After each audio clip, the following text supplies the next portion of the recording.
ವಿಚಾರ ಸಾಗರ 6ನೇ ತರಂಗದ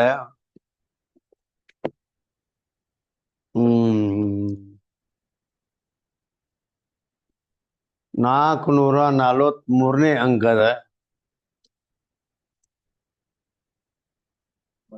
469ನೇ ಟಿಪ್ಪಣಿಯ ಆ ಟಿಪ್ಪಣಿ ಆಗೈತೇನ ಏನಿಲ್ಲ ಅಲ್ಲಿಂದ ಶುರು 469ನೇ ಟಿಪ್ಪಣಿ ಎದರ ಮೇಲೆ ಬಂದಿದೆ? अपरोक्ष अपरोक्ष अयम कहिए सबके अपरोक्ष आत्मा ब्रह्म है. अयमात्मा ब्रह्म ಅಂತ ಮಾವಾಕ್ಯತೆ. ಅಯಂ ಅಂತಂದ್ರ ಅದು ಅಪರೋಕ್ಷ. ಅಯಂ ಅಂತಂದ್ರ ಈ ಇದು ಅಂತೀವಲ್ಲ, ದಿಸ್ ದ್ಯಾಟ್, ಹೌದಿಲ್ಲ? ದಿಸ್ ಅಂದ ಕೂಡಲೇನ ಇದು ಅಪರೋಕ್ಷ ಐತೆ ಏನು ಹೆಂಗೈತಿ ಅದು? ಅಪರೋಕ್ಷ ಐತೆ ಅಂದ್ರೆ ಮುಂದಿದ್ದದಕ್ಕೆ ಇದು ಅಂತಾರಲ್ಲ, ಹೌದಲ್ಲ? ಆ ರೀತಿ. ಆದ್ದರಿಂದ ಅಪರೋಕ್ಷ ಅಂತ ಹೇಳಲ್ಪಟ್ಟಿದೆ. ಅಪರೋಕ್ಷ ದೋ ಪ್ರಕಾರಕ ಹೈ.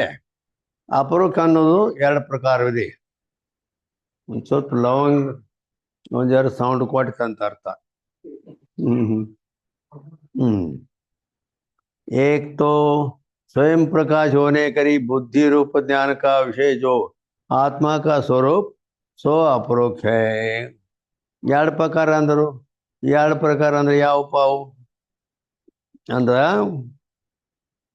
ಒಂದಂತೂ ಸ್ವಯಂ ಪ್ರಕಾಶವಾಗಿರೋದರಿಂದ ಬುದ್ಧಿ ರೂಪ ಜ್ಞಾನದ ವಿಷಯ ಯಾವ ಆತ್ಮನ ಸ್ವರೂಪ ಅದು ಅಪರೋಕ್ಷ ಅಂತ ಹೇಳಲ್ಪಡ್ತದೆ. ಇನ್ನ दूसरा, मैं स्वयं प्रकाश आत्मा हूँ, इस रीति से बुद्धि से अवलोकन करना सो भी अपरोक्ष कहिए हैं.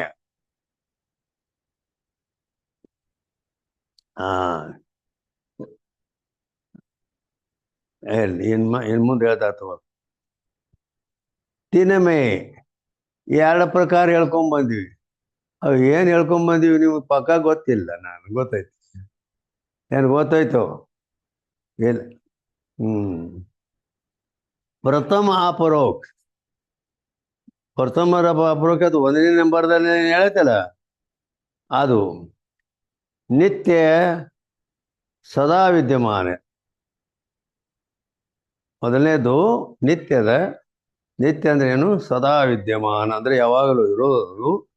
ಅದನ್ನೇ ನಿಜಗೊಂಡ್ರು ಮರೆಯದೊಮ್ಮೆಯೂ ಜಗದಿರವ ನಿಂತರಿವೆ ಅಂತ ಹೇಳಿದ್ದಾರೆ. दूसरा, बुद्धि रूप अपरोक्ष अनित्य कदाचित होने वाला है.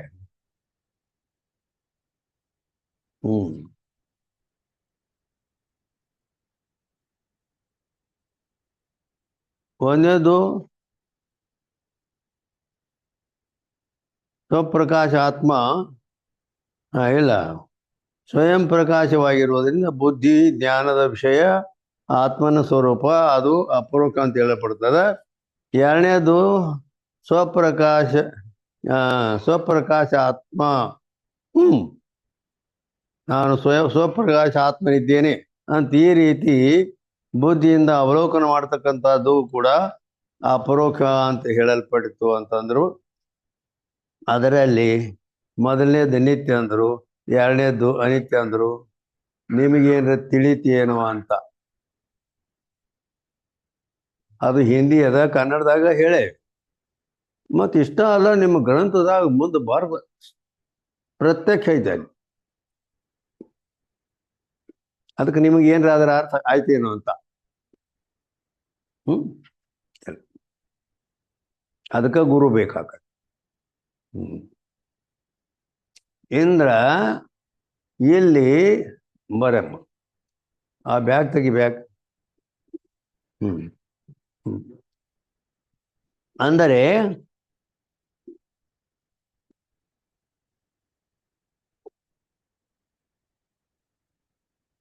ಅಪರೋಕ್ಷವನ್ನು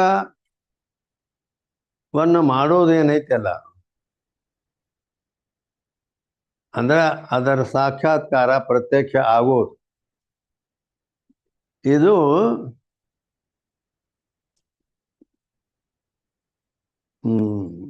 ಎದ್ರ ಮೇಲೆ ಬಂತು ಅಂದ್ರ,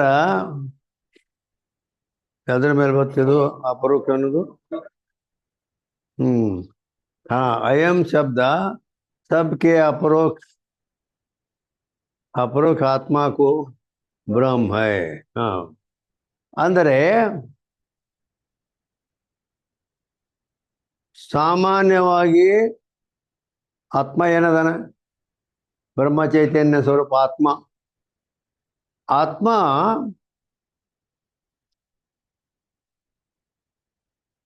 ಎರಡು ರೀತಿಯಲ್ಲಿ ಅದಾನ. ಅದು ಆ ಕೂಟಸ್ಥ ಸಾಕ್ಷಿ ರೂಪ ಆತ್ಮ ಹೇಗದಾನ? ಎರಡು ರೀತಿಯಲ್ಲಿ ಅದಾನ. ಎರಡು ರೀತಿಯಲ್ಲಿ ಹೇಗದಾನು ಅಂತ ಕೇಳಿದರೆ, ಒಂದು ಅಂತಃಕರಣ ವೃತ್ತಿಯನ್ನು ಉಪಾಧಿ ಮಾಡಿಕೊಂಡು, ಅಂತಃಕರಣ ಯಾಕ ಇಲ್ಲಿ 2ನೇ ನಂಬರ್ದಾಗ ಹೇಳ್ಯಾರು, ಇಸ್ ರೀತಿ ಸೆ ಬುದ್ಧಿ ಸೆ ಅವಲೋಕನ ಕರ್ಣ, ಬುದ್ಧಿಯಿಂದ ಅದನ್ನ ಅವಲೋಕನ ಮಾಡೋದು ಅಂದ್ರೆ ತಿಳಿಯೋದು. ತಿಳಿದು ಅಂದ್ಕೊಂಡ್ರೆ ಬುದ್ಧಿ ಅಥವಾ ಅಂತಃಕರಣ ಬರ್ತಲ್ಲ, ಅಂತಃಕರಣ ವೃತ್ತಿಯಿಂದ ಯಾವುದನ್ನು ತಿಳಿತದ. ಇದು ಯಾವುದೇ ಜಗತ್ತಿನ ವಸ್ತುಗಳ ಜ್ಞಾನ ನಮಗಾಗಬೇಕಾದ್ರೆ ಅದು ಇಲ್ಲಿ ಆ ಬುದ್ಧಿ ರೂಪ ಅಂತಃಕರಣದ ವೃತ್ತಿ ರೂಪ ಜ್ಞಾನದಿಂದಲೇ ಅದರ ಜ್ಞಾನವಾಗುತ್ತದೆ. ಬ್ರಹ್ಮಜ್ಞಾನ ಆಗಬೇಕಾದರೂ ಕೂಡ ವೃತ್ತಿ ಜ್ಞಾನವೇ ಅಲ್ಲಿ ಉಪಯೋಗದ. ಯಾವುದೇ ಜಗತ್ತಿನ ಘಟಾದಿ ಜ್ಞಾನ ಆಗಲಿ ಬ್ರಹ್ಮಜ್ಞಾನ ಆಗಲಿ ಎಲ್ಲಕ್ಕೂ ಯಾವುದಕ್ಕೂ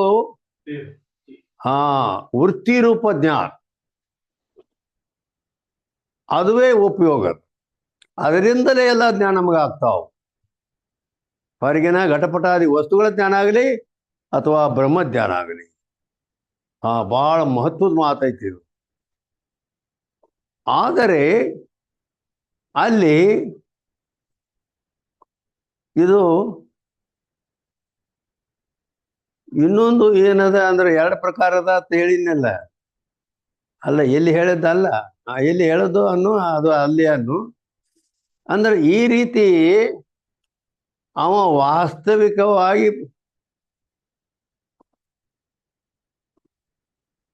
ಹೃದ್ಯಂತರ್ಜ್ಯೋತಿ ಪುರುಷ. ಉಪನಿಷತ್ತು ಬಹುತೇಕ ಬೃಹದಾರಣಿಕೆ ಇರಬೇಕು. ಆ ಪುರುಷ ಆತ್ಮ ಪುರುಷ ಹೇಗಿದ್ದಾನೆ? ಹೃದ್ಯಂತರ್ಜ್ಯೋತಿ, ಅಂತರ್ಜ್ಯೋತಿ, ಹೃದಯ ಪ್ರದೇಶದಲ್ಲಿ ಜ್ಯೋತಿ ಸ್ವರೂಪನಾಗಿದ್ದಾನೆ, ಅಂದ್ರೆ ಪ್ರಕಾಶ ಸ್ವರೂಪನಾಗಿದ್ದಾನೆ ಅಂತ ಹೇಳಿದ್ದಾರೆ. ಅದು ಪ್ರಕಾಶ ಸ್ವರೂಪ ಅನ್ನೋದು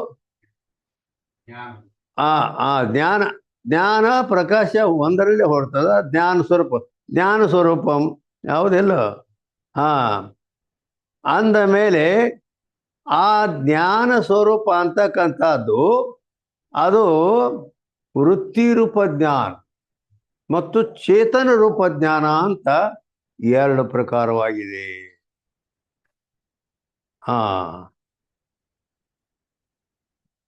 ಅವ್ರು ಅಲ್ಲಿ ನಾ ಹೇಳಿದ್ದನ ಅದ ಮಾತ ಅದು. ಆದ್ರೆ ಶಬ್ದ ಪ್ರಯೋಗ ಬೇರೆ ಬೇರೆ ಆಗ್ಯಾವ. ಅವರು ಶಾಸ್ತ್ರೀಯ ಶಬ್ದದಲ್ಲಿ ಹೇಳ್ಯಾರ, ನಾನು ಆಡು ಭಾಷೆಯಲ್ಲಿ ತಿಳಿಯುವಂತೆ ಹೇಳ್ತೀನಿ. ಹಿಂಗ ಅದು 2 ಪ್ರಕಾರ ಆಗಿದೆ. ವೃತ್ತಿ ರೂಪ ಜ್ಞಾನ, ಚೇತನ ರೂಪ ಜ್ಞಾನ ಅಂತ 2 ಪ್ರಕಾರವಾಗಿದೆ.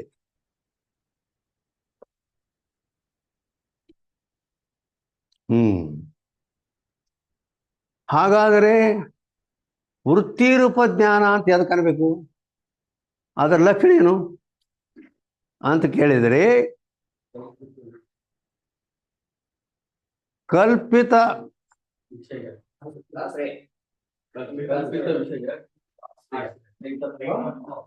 ಅಂದ್ರೆ ಕಲ್ಪಿತ ಆಶ್ರಯ ಕಲ್ಪಿತ ವಿಷಯ ಸಹಿತತ್ವಂ. ಕಲ್ಪಿತ ಆಶ್ರಯ ಕಲ್ಪಿತ ವಿಷಯ ಸಹಿತತ್ವಂ ವೃತ್ತಿ ರೂಪ ಜ್ಞಾನ ಅಂತ.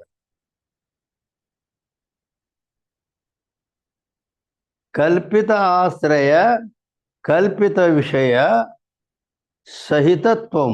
ಸಹಿತತ್ವಂ ಅಂದ್ರೆ ಎರಡರಿಂದ ಕೂಡಿದ್ದು, ಅದಕ್ಕೆ ವೃತ್ತಿ ರೂಪ ಜ್ಞಾನ ಅನ್ನುತ್ತಾರೆ.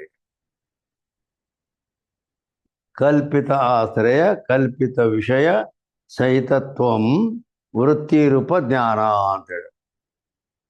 ಅಂದರೆ ಈಗ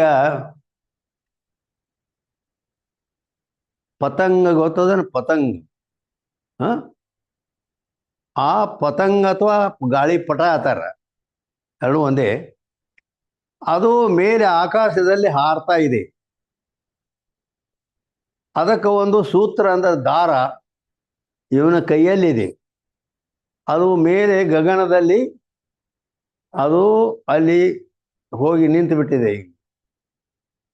ಆದ್ರೆ ಅದರಿಂದ ಮತ್ತು ಇಲ್ಲಿ ನನ್ನ ಕೈಯಾಗಿದ್ದ ದಾರ ಇದು ಅದೂ ನೆಟ್ಟಗ ನಿಂತ್ಬಿಟ್ಟತಿ.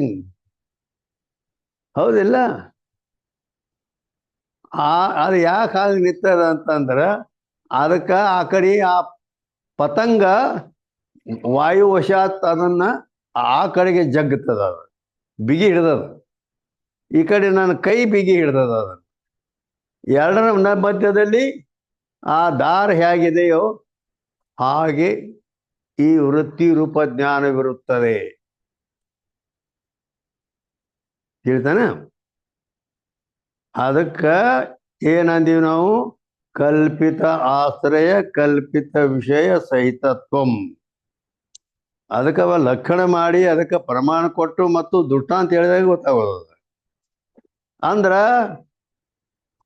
ಈಗ ಅಲ್ಲಿ ಅದಕ್ಕೆ ಆಶ್ರಯ ಏನೈತಿ? ಕೈ ಐತಿ. ಅದನ್ನ ಜಗ್ಗಿ ತೆಳಗೂ ಇಳಿಸ್ಬೋದು, ಮ್ಯಾಲೆ ಏರಿಸ್ಬೋದು. ಅದೇನು ಬೇಕಾದ ಮಾಡುವುದು ಈ ನಮ್ಮ ಕೈ ಆಧಾರ ಐತೆ. ಅದಕ್ಕೆ ಆಶ್ರಯ, ಇದನ್ನು ಆಶ್ರಯ ಮಾಡಿಕೊಂಡು ಅದು ಮ್ಯಾಲೆ ನಿಂತಿದೆ. ವಿಷಯ ಅಂತಂದ್ರೆ ಮತ್ತೆ ಅದು ಅದು ಪತಂಗ. ಆ ದಾರಕ್ಕೆ ಕೈ ಆಶ್ರಯ ಇದೆ, ವಿಷಯ ಪತಂಗವಾಗಿದೆ. ಈ ಎರಡರ ಮಧ್ಯದಲ್ಲಿ ಆ ದಾರ ನಿಂತಿದೆ. ಹೌದಾ? ಇದು ದೃಷ್ಟಾಂತ ಆಯ್ತು. ಈಗ ನಮ್ಮ ಲೌಕಿಕದಲ್ಲಿ ಈಗ ವ್ಯವಹಾರ, ಈಗ ಜಗತ್ತಿನ ಯಾವುದೇ ಒಂದು ವಸ್ತು ಅದರ ಜ್ಞಾನ ನಮ್ಗೆ ಆಗ್ಬೇಕಾದ್ರೆ ಈಗ ಅದೇ ರೀತಿ ಆ ಪತಂಗ ಗಗನದಲ್ಲಿ ಆಕಾಶದಲ್ಲಿ ಪತಂಗವನ್ನು ನೋಡೋದು ಬಿಟ್ಟು ಚಂದ್ರನು ಅರ್ಧ ಇದ್ದಾನೋ ಏನು ಪೂರ್ಣ ಇದ್ದಾನೋ ಅನ್ನೋದು ನಮಗೆ ಜ್ಞಾನ ಆಗ್ಬೇಕಾದ್ರೆ ಆಗಲೇ ಪತಂಗದ ಜ್ಞಾನ ಆಯ್ತು. ಆದ್ರೆ ಚಂದ್ರನು ಪೂರ್ಣ ಇದ್ದಾನೋ ಅರ್ಧ ಇದ್ದಾನೋ ಅನ್ನೋದು ಜ್ಞಾನ ನಮಗೆ ಚಂದ್ರನದ ಆಗ್ಬೇಕಾದ್ರೆ ನಮ್ಮ ಅಂತಃಕರಣ ವೃತ್ತಿ ನೇತ್ರ ಇಂದ್ರಿಯ ದ್ವಾರ ಚಂದ್ರದವರೆಗೆ ಹೋಗ್ತದೆ.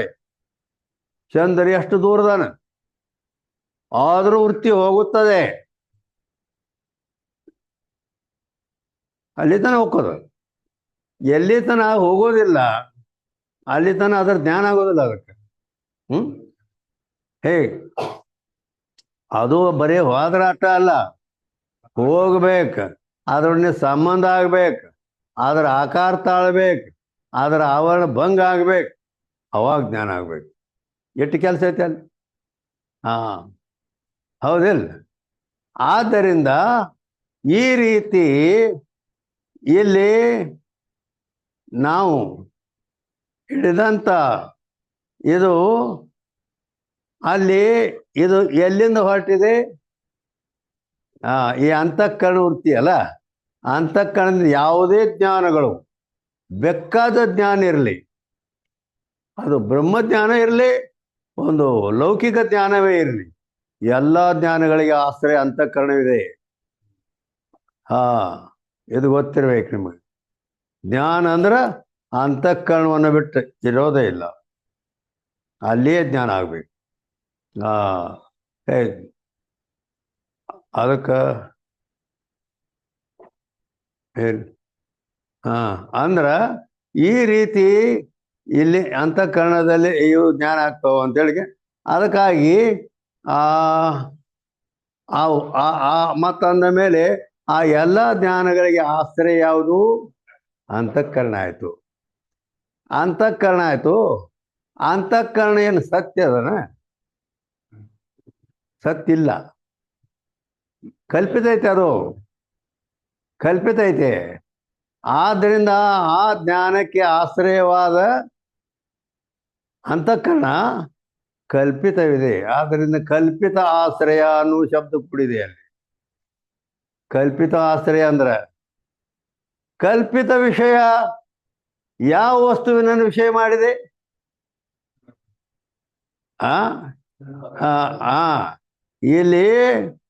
ಇಲ್ಲಿ ಹೋಗಿ ಒಂದು ಈ ಪಂಕನ ವಿಷಯ ಮಾಡಲಾಗಿ ಚಂದ್ರನ ವಿಷಯ ಮಾಡಿ, ಅವು ಕಲ್ಪಿತನೇ. ಚಂದ್ರನು ಕಲ್ಪಿತ ಅದಾನೆ ಅಲ್ಲ. ಜಗತ್ತ ಕಲ್ಪಿತದ ಅಂದ ಮೇಲೆ ಮತ್ತೆ ಚಂದ್ರನ ಮಾತೆ. ಆದ್ದರಿಂದ ಅಲ್ಲಿ ವಿಷಯವಾದ ಚಂದ್ರನು ಕೂಡ ಕಲ್ಪಿತ, ಇಲ್ಲಿ ವಿಷಯ ಆಶ್ರಯವಾದ ಅಂತಃಕರಣವು ಕಲ್ಪಿತ. ಆದ್ದರಿಂದ ಕಲ್ಪಿತ ಆಶ್ರಯ ಕಲ್ಪಿತ ವಿಷಯ ಸಹಿತತ್ವಂ ವೃತ್ತಿ ರೂಪ ಜ್ಞಾನ. ಬರೇ ಲಕ್ಷಣ ಮಾಡಿ ಲಕ್ಷಣ ಹೇಳಾಗ ಬರ್ತದ ಕರೆ, ಅದನ್ನ ಈ ರೀತಿ ತಿಳಿಸಿ ಹೇಳಿದಾಗ ಬರಾಬರ್ ತಿಳಿತದ ಅವಾಗ, ಹೌದಿಲ್ಲ? ಆದ್ದರಿಂದ ಇದಕ್ಕೆ ವೃತ್ತಿ ರೂಪ ಜ್ಞಾನ ಅಂತಂದ್ರು. ಇದು ಅಂತಃಕರಣ ವೃತ್ತಿ ಅಂತಂದ್ರೆ ಒಮ್ಮೆ ಇರ್ತದ, ಒಮ್ಮೆ ಇರೋದಿಲ್ಲ, ಹೌದಿಲ್ಲ? ಯಾವುದೇ ವಸ್ತುವಿನ ಜ್ಞಾನ ಆದಾಗ ಇದೆ. ಅದನ್ನ ಬಿಟ್ಟು ನಾವು ಅದನ್ನ ಜ್ಞಾನ ಮತ್ತೊಂದು ಕಡೆ ಹೊಳದಿವೆ ಅಂತಂದ್ರೆ ಎಲ್ಲದು.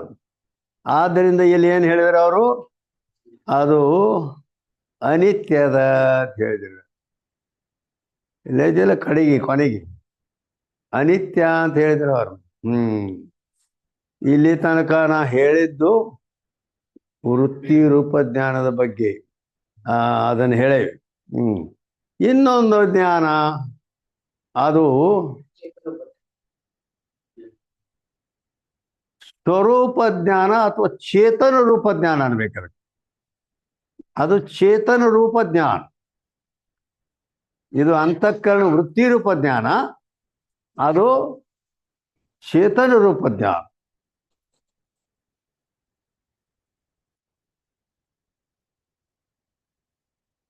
ಚೇತನ ರೂಪ ಜ್ಞಾನ ಇದ್ದದ್ದರಿಂದ ಅದೇನೈತಿ? ಹಂಗಾರ ಚೇತನ ರೂಪ ಜ್ಞಾನದ ಲಕ್ಷಣ ಏನು ಅಂತ ಕೇಳಿದರೆ, ಆಶ್ರಯ ವಿಷಯ ರಹಿತತ್ವಂ ಚೇತನ ರೂಪ ಜ್ಞಾನ. ಆಶ್ರಯ ವಿಷಯ ರಹಿತತ್ವಂ ಚೇತನ ರೂಪ ಜ್ಞಾನ.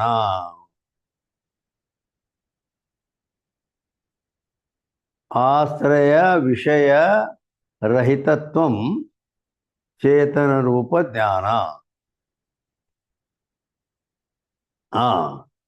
ಅದಕ್ಕೆ ಆಶ್ರಯನೂ ಇಲ್ಲ, ವಿಷಯನೂ ಇಲ್ಲ.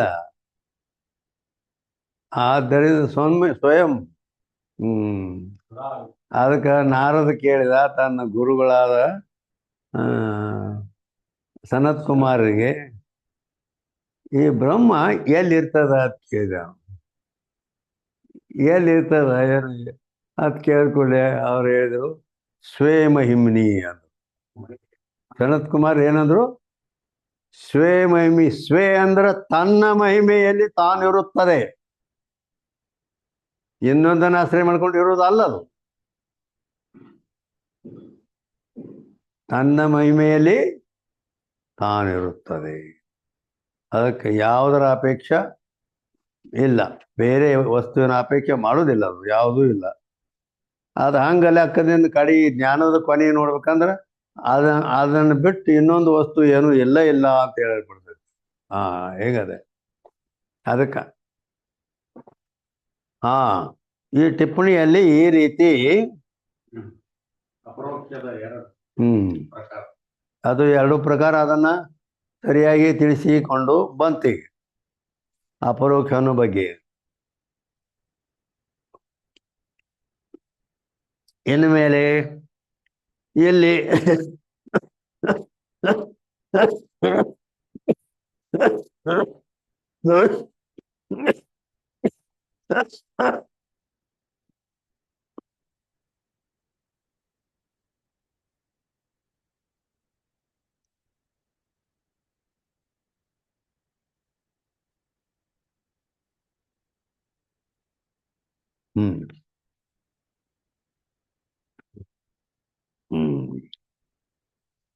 ಆಗಲಿ, ಸ್ಲೋ ಆದ್ರೂ ಪರವಾಗಿಲ್ಲ.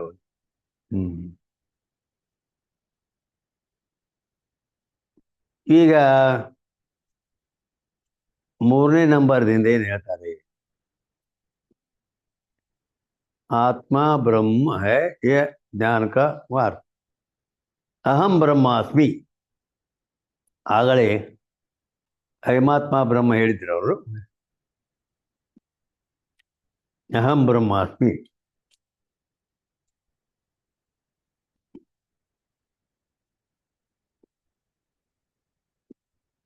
ಇಲ್ಲಿ ಅಹಂ ಬ್ರಹ್ಮಾಸ್ಮಿ ಇದು ಪ್ರಸಿದ್ಧ ಹೌದಲ್ಲ? ಬಳಕೆಯಲ್ಲಿ ಎಲ್ಲರಿಗೂ ಗೊತ್ತಿದ್ದದ್ದು. ಐಮಾತ್ಮ ಬ್ರಹ್ಮ ಅನ್ನೋದು ಕೆಲವರಿಗೆ ಮಾತ್ರ ಗೊತ್ತಿರ್ತದೆ. ಇದನ್ನು ಮ್ಯಾಲೆ ಹೇಳದ್ಬಿಟ್ಟು ಅದನ್ನ ಮೊದಲು ಹೇಳಿದನ್ನು ಕೆಳಗೆ ಹೇಳ್ತಾರಲ್ಲ.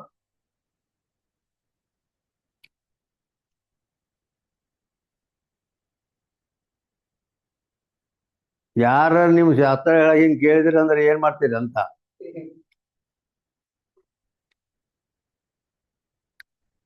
ಇವೆಲ್ಲ ಇದ್ರಾಗಿಲ್ಲ. ಅಂದ್ರೆ ವೇದಗಳು 4 ಅದಾವು. ಎಷ್ಟದಾವು? 4 ವೇದಗಳದಾವು. 4 ವೇದಗಳಿದ್ದರೆ ಅವು ಯಾವುವು?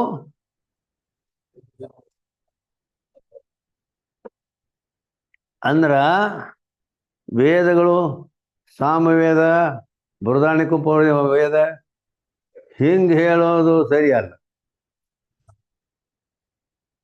ಪ್ರತಿಯೊಂದಕ್ಕೂ ಕ್ರಮ ಆಯ್ತು. ಈಗ ಪಂಚಭೂತಗಳು ಯಾವ ಅಂತಂದ್ರ ಆಕಾಶ, ವಾಯು, ಅಗ್ನಿ, ಜಲ, ಪೃಥ್ವಿ ಅಂತ ಒಂದು ಕ್ರಮ ತಗೋಬೇಕಾಗಲ್ಲ. ಹೌದಿಲ್ಲೋ? ಅದೇ ಜ್ಞಾನೇಂದ್ರಿಯ ಯಾವುದು? ಶ್ರೋತ್ರ, ತ್ವಚ, ನೇತ್ರ, ಜೀವ, ಗ್ರಹಣ, ಒಂದು ಕ್ರಮ ಅದು. ಆ ರೀತಿ ವೇದಗಳನ್ನು ಹೇಳಬೇಕಾದ್ರೆ ಕ್ರಮದಿಂದ ಹೇಳಬೇಕು. ಋಗ್ವೇದ ಮೊದಲು ತಗೋಬೇಕು ಹೆಸರು. ಋಗ್ವೇದ, ಯಜುರ್ವೇದ, ಸಾಮವೇದ, ಅಥರ್ವಣವೇದ. ಅದಕ್ಕ ವೇದಗಳ ಕ್ರಮದ ಪ್ರಕಾರವಾಗಿ ಇಲ್ಲಿ ಅಥರ್ವಣ ವೇದ ಕೊನೆ ಬಂದದಲ್ಲ. ಇಲ್ಲ, ಅದು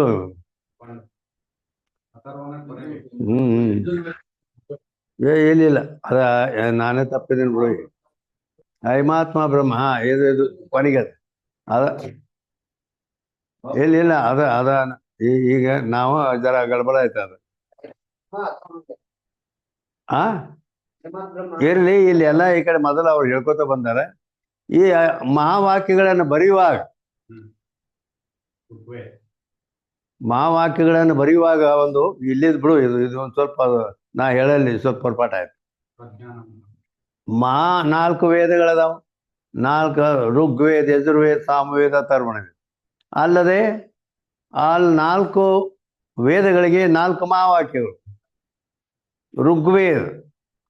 ಋಗ್ವೇದ ಅಂದಾಗ ಪ್ರಜ್ಞಾನಂ ಬ್ರಹ್ಮ ಅಂತ ಮಹಾವಾಕ್ಯದು.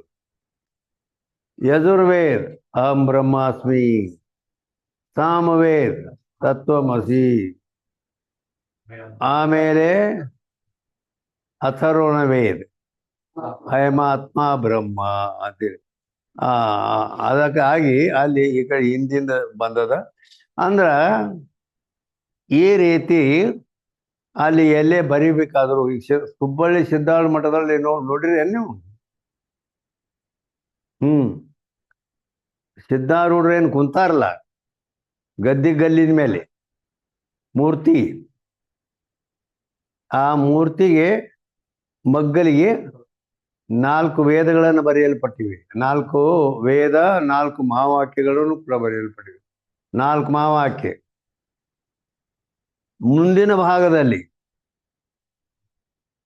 ಮಾರಿ ಮುಂದ ಅಲ್ಲಿ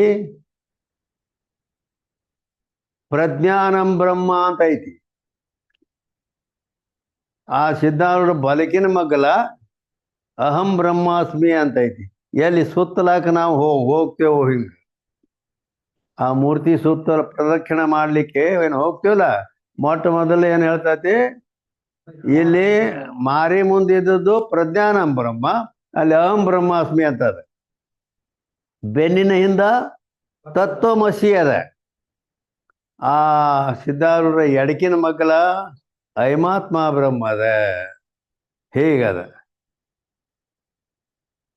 ಅಲ್ಲಿ. ಎಲ್ಲಿ ಈಗೇನು ಎಲ್ಲಿಗೆ ಬಂದೀವಿ ಅಂತಂದ್ರೆ ಅಹಂ ಬ್ರಹ್ಮಾಸ್ಮಿ इस महावाक्य में अहम पद का जीववाच्य अहम ब्रह्म अस्मि ಹಿಂಗ ಪದಚ್ಛೇದ ಅದು. ಅಹಂ ಅಂದ್ರೆ ನಾನು, ಬ್ರಹ್ಮ ಅಂದ್ರೆ ಬ್ರಹ್ಮ, ಅಸ್ಮಿ ಅಂದ್ರೆ ಇದ್ದೇನೆ. इस महावाक्य में अहम पद का जीववाच्य, ಈ ಅಹಂ ಪದಕ್ಕೆ ಏನಾಗ್ತ ಜೀವ ಅಂತ ಹೇಳಲ್ಪಡ್ತದೆ. ಬ್ರಹ್ಮ ಪದಕ ಈಶ್ವಾಚ್ಯ, ब्रह्म अंतर ईश्वर अंत। दोनों पदन की चेतन भाग में लक्षण है. ಎರಡೂ ಪದಗಳದು ಚೇತನ ಭಾಗದಲ್ಲಿ ಲಕ್ಷಣ ಆದ.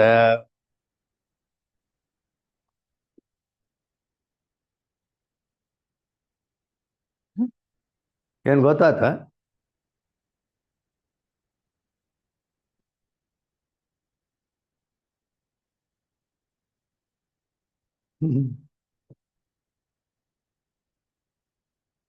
ಅಂದರೆ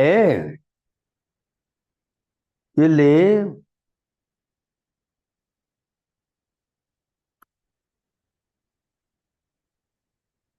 ಸಚ್ಚಿತ್ ಆನಂದ ಸ್ವರೂಪ. ಚಿದಾನಂದ ಅಂದ್ರೆ ಏನು?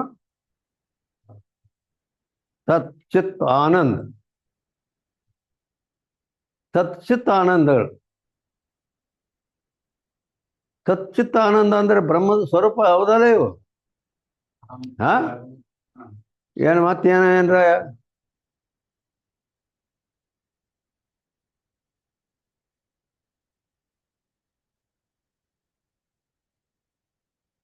ಆದರೆ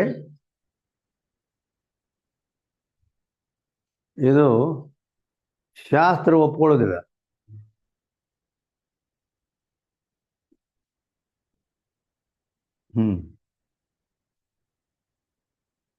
ಸತ್ ಅಂದ್ರ ಅದು ಶುದ್ಧ ಸತ್ ಸತ್ ಸತ್. ಸತ್ ಅಂದ್ಕೊಳ್ಳೇನ ಸತ್ ಚಿತ್ತ ಆನಂದ. ಸತ್ತ ಚಿತ್ತ ಆನಂದ ಏನದಾವಲ್ಲ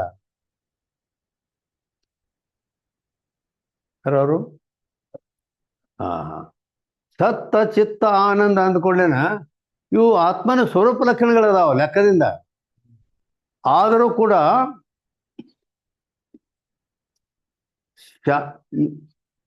ಇನ್ನೊಂದು ಇವು ಶುದ್ಧಿಲ್ಲ, ಮಿಕ್ಸ್ ಅದಾವು. ಗೊತ್ತಾಯ್ತು? ಎಂದೂ ಕೇಳೇ ಇಲ್ಲ ಇದನ್ನು. ಇದು ಹೊಸ, ನಾವೊಂದು ಕೆಲವೊಂದು ಮಾತು ಹೊಸ ಹೇಳ್ತಿರ್ತೀನಿ, ಎಂದೂ ಜೀವನದಾಗ ಕೇಳಲಾರದು. ಹೇಳ್ತಾ ಯಾಕಂದ್ರೆ ನಾ ತಳತನ ಬೇರಿಂತನ ಹೋಗಿ ಬಂದಿರ್ತೇನೆ ಅಂತೇಳಿ ಅದ್ರದ್ದು ಎಲ್ಲ ಗೊತ್ತಿರ್ತೈತಿ ಅದು. ಹಾ, ಸತ್ಚಿತ್ ಆನಂದ ಅವು ಆತ್ಮನ ಸ್ವರೂಪ ಲಕ್ಷಣಗಳಂತ ಹೇಳಲ್ಪಡ್ತಾವ. ಆದ್ರೆ ಅವು ಶುದ್ಧ ಅಲ್ಲ. ಅವಕ್ಕ ಶುದ್ಧ ಅಂದಿ ಅಲ್ಲಿಂದ ಆ ಶ್ರುತಿಗಳು ಬಾಧ ಬಾಧ ಆಗ್ತಾವ. ಯಾವ ಶ್ರುತಿಗಳು?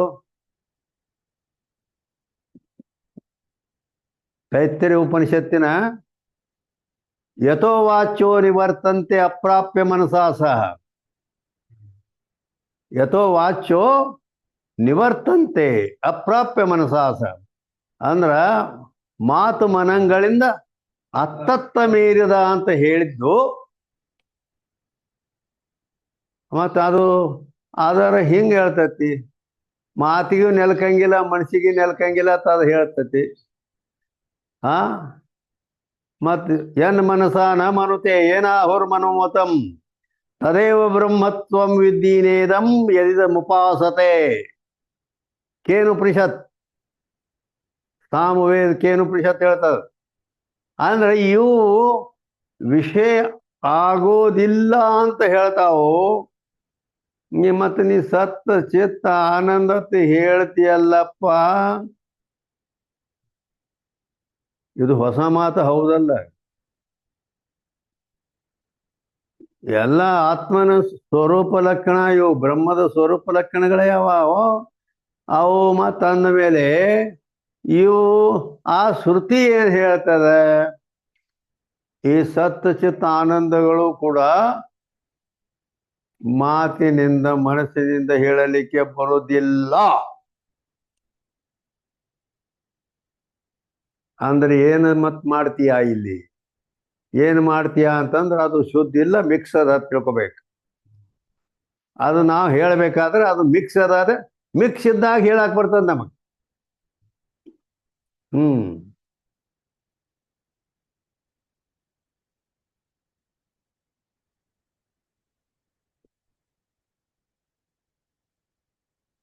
ಶುದ್ಧ ಇದ್ರೆ ಹೇಳಕ್ಕೆ ಬರೋಣ, ಅದು ಯಾವುದಕ್ಕೂ ವಿಷಯ ಅಲ್ಲ. ಹೀಗದು. ಆದ್ದರಿಂದ ಇಲ್ಲಿ ಕೂಡ ಭಾಗತ್ಯಾಗ ಲಕ್ಷಣ ಹಚ್ಚಬೇಕಾದ ಶಾಸ್ತ್ರ ಹೇಳ್ತದೆ. ಹಾ, ಹೇಗೆ ಅಲ್ಲಿ ಅವರು ಅದರಲ್ಲಿ ಸತ್ ಅಂದ ಕೂಡಲಿನ ಆಪೇಕ್ಷಿಕ ಸತ್ತು ನಿರಪೇಕ್ಷಿಕ ಸತ್ತು ಎರಡೂ ಕೂಡ್ಕೊಂಡು ಸತ್ ಅಂತ ಹೇಳಕ್ ಬಂದ ನಮಗೆ. ಹೀಗದ ಬರೇ ಶುದ್ಧವಾದ ಸತ್ ಏನು ಹೇಳ್ತ ಸದೈವ ಸೋಮೇಧ ಬಗ್ರ ಆಸೀತ್ ಏಕಮೇವ ದ್ವಿತೀಯಂ ಬ್ರಹ್ಮ ಅನ್ನುವ ಆ ಸತ್ತು ಅದು ಯಾವ ಮಾತು ಮನೆಗೆ ವಿಷಯ ಅಲ್ಲ ಅದು. ಹೇಗೆ ಆದ್ದರಿಂದ ಇರಲಿ, ಈಗ ಮುಂದೆ ಹೋಗೋನು.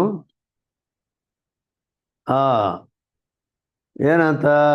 ಅಹಂ ಪದಕ ಜೀವ वाच्य, अहम पदक जीव वाच्यದ, ब्रह्म पदक ईश्वर वाच्यದ.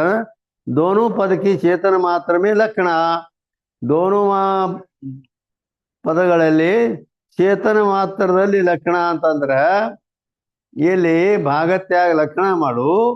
ಅದರಲ್ಲಿದ್ದ ವಾಚ್ಯ ಭಾಗ ಏನೈತಲ್ಲ, ವಾಚ್ಯ ಭಾಗವನ್ನು ತ್ಯಾಗ ಮಾಡು.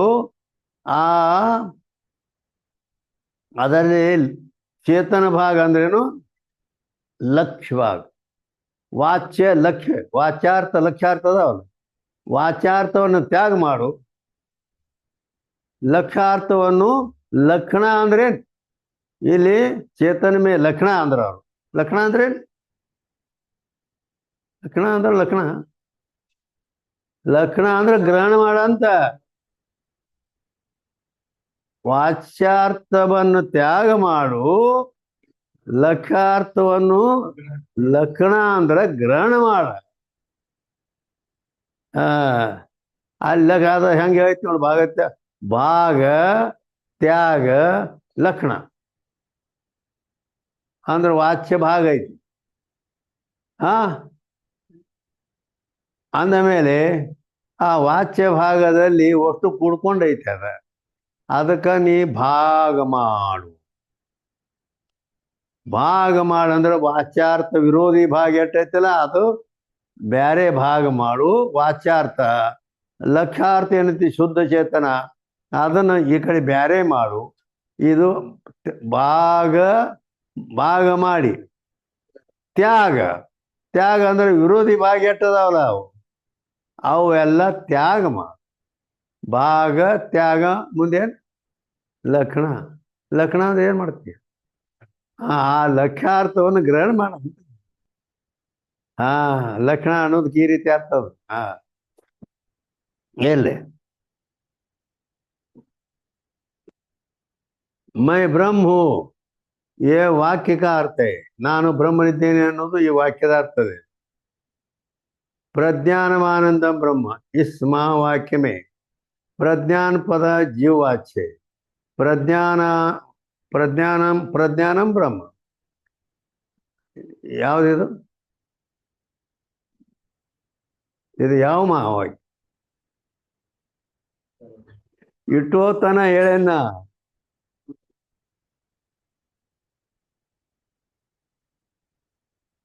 ಆಗಲೇ ದುಷ್ಟಾಂತದೊಳಗನು ಸಿದ್ಧಾರೂಢರು ಎದುರಿಗೇನ ಅದ ಏನೈತಲ್ಲ ಮುಖ ಹಿಂಗೆ ಮಾಡ್ಕೋತಾರ, ಅಲ್ಲಿ ಮುಂದೆ ಐತೆ ಅದ ಪ್ರಜ್ಞಾನಂ ಬ್ರಹ್ಮ ಅಂತ. ಎಲ್ಲಿ ಪ್ರಜ್ಞಾನಂ ಬ್ರಹ್ಮ ಏ ಮಹಾವಾಕ್ಯ, ಅದು ಋಗ್ವೇದದ ಐತಿರ್ಯ ಉಪನಿಷತ್ತಿನಲ್ಲಿ ಬಂದಿದೆ ಅದು. ಹೇಳಿ. प्रज्ञान पद का जीव वाच्य, प्रज्ञान अंदर जीव, ब्रह्म पद का ईश वाच्य, पूर्व की न्याय लक्षण अंದ್ರ चेतन भागದಲ್ಲಿ लक्षण ಮಾಡ್ರಿ ಅಂತ. लक्ष्य जो ब्रह्मात्मा सो आनंद गुण वाला नहीं.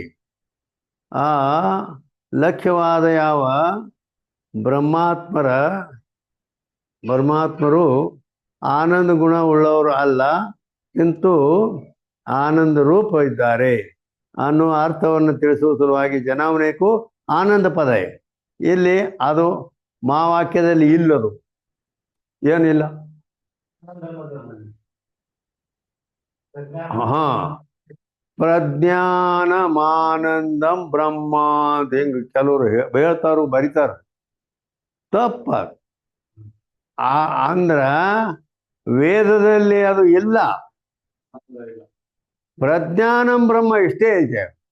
ಹಾ, ಮತ್ತ ಆನಂದತ್ವನು ಹೇಳ್ತಾರಲ್ಲ, ಅಲ್ಲಿ ಮಹಾವಾಕ್ಯ ಆನಂದದಲ್ಲಿ ಆ ವೇದದಲ್ಲಿನೂ ಇಲ್ಲ, ಅದು ಮಹಾವಾಕ್ಯದಲ್ಲಿನೂ ಇಲ್ಲದ.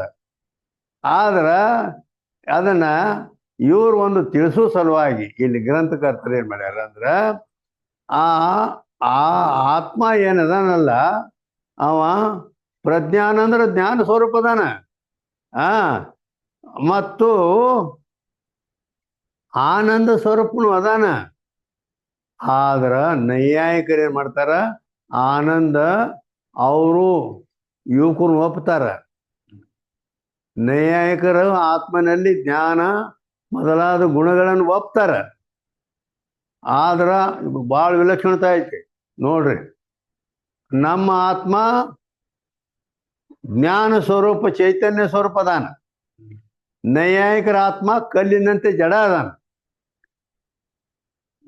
ಮತ್ತು ಅವ್ನ ಜ್ಞಾನ ಹೆಂಗಾಕವು ಅಂತ ಕೇಳಿದ್ರೆ, ಮನಸ್ಸು ಐತಲ್ಲ, ನಮ್ಮ ಮನಸ್ಸು, ಆ ಮನಸ್ಸಿನಲ್ಲಿ ಕ್ರಿಯೆ ಆಗಿ ಆ ಮನಸ್ಸು ಹೋಗಿ ಆತ್ಮನೊಡನೆ ಸಂಯೋಗ ಆಗ್ತದೆ. ಆತ್ಮನೊಡನೆ ಮನಸ್ಸು ಹೋಗಿ ಆತ್ಮನೊಡನೆ ಸಂಯೋಗ ಆದಾಗ ಹೆಂಗ ಈ ಬೋರ್ಡಿನಿಂದ ಬಟನ್ ಬಡ್ದು ಕೂಡಲೇನ ಆ ಕರೆಂಟ್ ಹೋಗಿ ಆ ಪಂಖದೊಡನೆ ಸಂಬಂಧ ಆಯ್ತಂದ್ರ ಅವಾಗ ತಿರುಗ್ಲಾಕತ್ತೈತೆ, ಅದು ಈ ಬಲ್ಪ್ ಬೆಳಕು ಕೊಡ್ಲಾಕತ್ತದ. ಹಿಂಗ ಆ ಆತ್ಮನಲ್ಲಿ ಜ್ಞಾನಾದಿ ಗುಣಗಳು ಆವಾಗ ಉತ್ಪನ್ನ ಆಕ್ಕವು. ಮತ್ತು ಅದು ಸುಸುಪ್ತಿಯಲ್ಲಿ ಮನಸ್ಸು ಇರುವುದಿಲ್ಲ.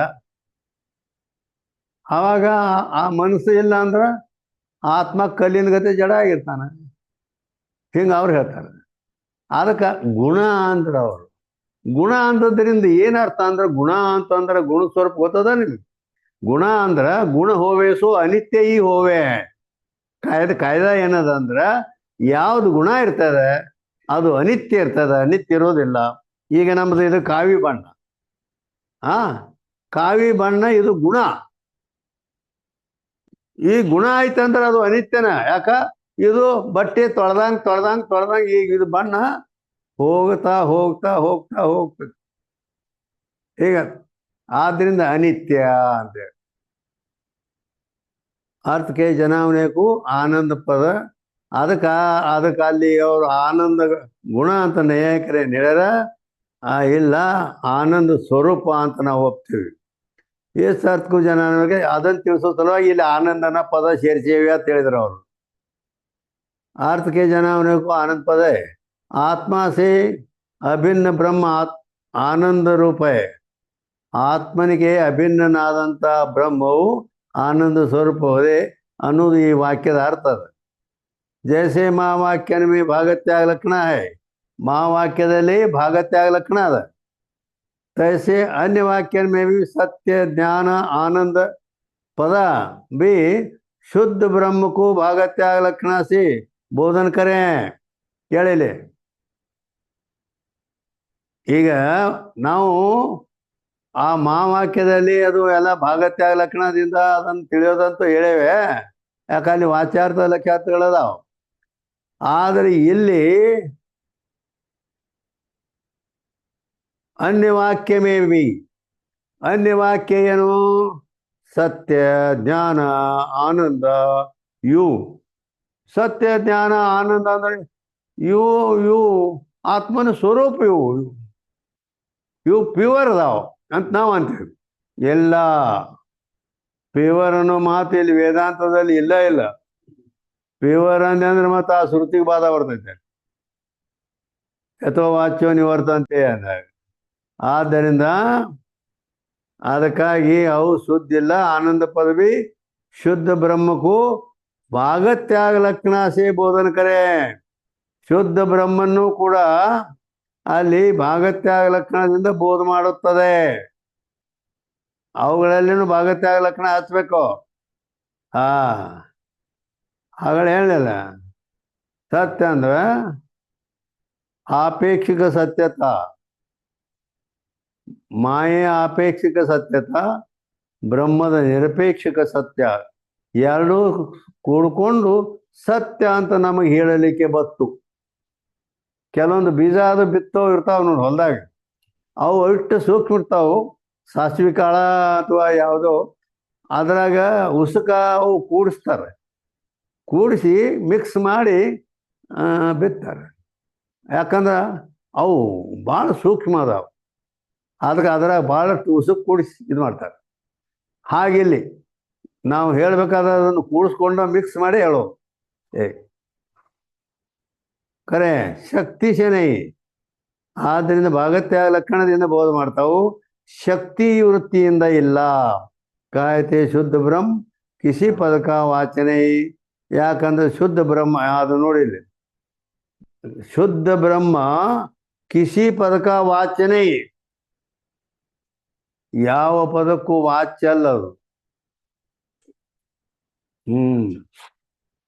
ಈ ಸಿದ್ಧಾಂತ ಇದು ವೇದಾಂತದ ಸಿದ್ಧಾಂತದ. ಯಾತೆ ಸಾರೇ ಪದ ವಿಶಿಷ್ಟಕ್ಕೆ ವಾಚಕ. ಯಾವೇ ಪದಗಳು ಬರಲಿ ಅವು ವಿಶಿಷ್ಟ ಅದಾವತ್ತ ತಿಳ್ಕೊಬೇಕು. ಭಾಳ ಮಂದಿ ಅವಸತ್ಯ ತಿಳ್ಕೊಂಬಿಟ್ಟಾರ. ತಿಳಿತಾನ? ಸತ್ಯ ಚಿತ್ತ ಆನಂದ ಏನದಲ್ಲ ಅವು ಸತ್ಯ.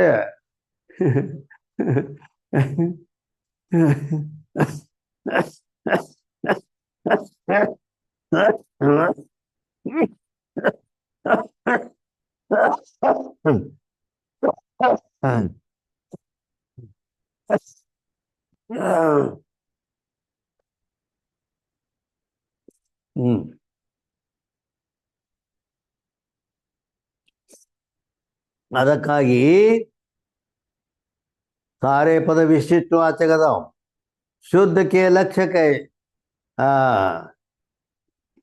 ವಿಶಿಷ್ಟ ಪದದ ವಾಚ್ಯ ಶುದ್ಧ ಚೈತನ್ಯದ ಲಕ್ಷ್ಯ ಅಂತ ತಿಳ್ಕೋಬೇಕು. माया की आपेक्षिक सत्यता, चेतन की निरपेक्षिक सत्यता मिली सत्य पद का वाच्य ನೋಡು. ಇವು ಎರಡು ನಾವು ಸತ್ಯ ಬ್ರಹ್ಮ ಹೇಗದ ಸತ್ ಬ್ರಹ್ಮ ಸತ್ಯಂ ಜಗನ್ಮಿಥ್ಯಾ ಹೇಳ್ತೀವಿಲ್ಲ.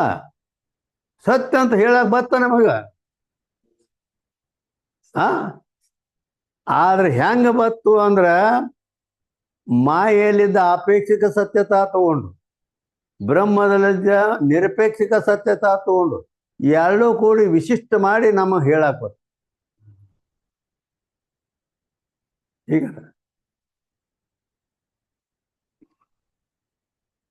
ಆದ್ದರಿಂದ सत्य पद का वाच्य निरपेक्षिक सत्य लक्ष्य बुद्धि वृत्ति रूप ज्ञान स्वयं प्रकाश रूप ज्ञान दोनों मिले ज्ञान पद का वाच्य. बुद्धि वृत्ति रूप ज्ञान ಮತ್ತು ಸ್ವಯಂ ಪ್ರಕಾಶ ರೂಪ ಜ್ಞಾನ ಎರಡು ಕೂಡ್ಕೊಂಡು ಜ್ಞಾನ ಪದದ ವಾಚ್ಯ ಅಂತ ಹೇಳ್ಬೋದು. ಜ್ಞಾನ ಅಂತೇವಲ್ಲ ನಾವು. ಜ್ಞಾನ ಸತ್ಯಂ ಜ್ಞಾನಂ ಅನಂತಂ ಬ್ರಹ್ಮ ಹೀಗೆ ಸತ್ಯ ಚಿತ್ ಸತ್ಯ ಚಿತ್ ಅಂದ್ರು ಜ್ಞಾನ ಅಂದ್ರು ಒಂದೇ.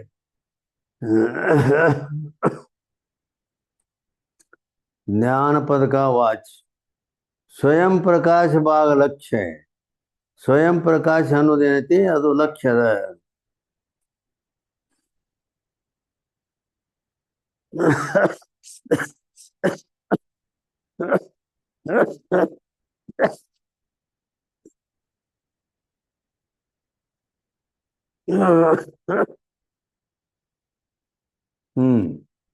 ಇನ್ನ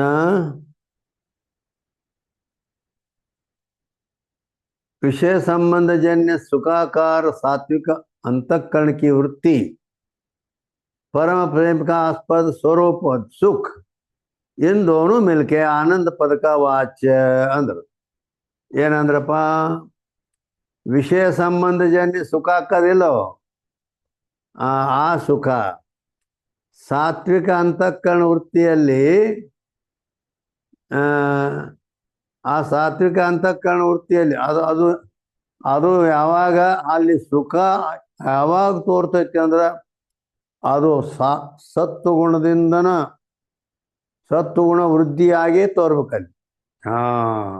ಯಾಕಂತ ಕೇಳಿದ್ರೆ ಭಗವದ್ಗೀತೆಯಲ್ಲಿ 14ನೇ ಅಧ್ಯಾಯದೊಳಗೆ ಸತ್ವಾತ್ ಸಂಜಾಯತೆ ಜ್ಞಾನಂ, ಜ್ಞಾನ ಹುಟ್ಟಬೇಕಾದ್ರೆ ಸತ್ವಗುಣದಿಂದ ಹುಟ್ಟುತ್ತೈತಿ. ಸತ್ವಾತ್ ಸಂಜಾಯತೆ ಜ್ಞಾನಂ.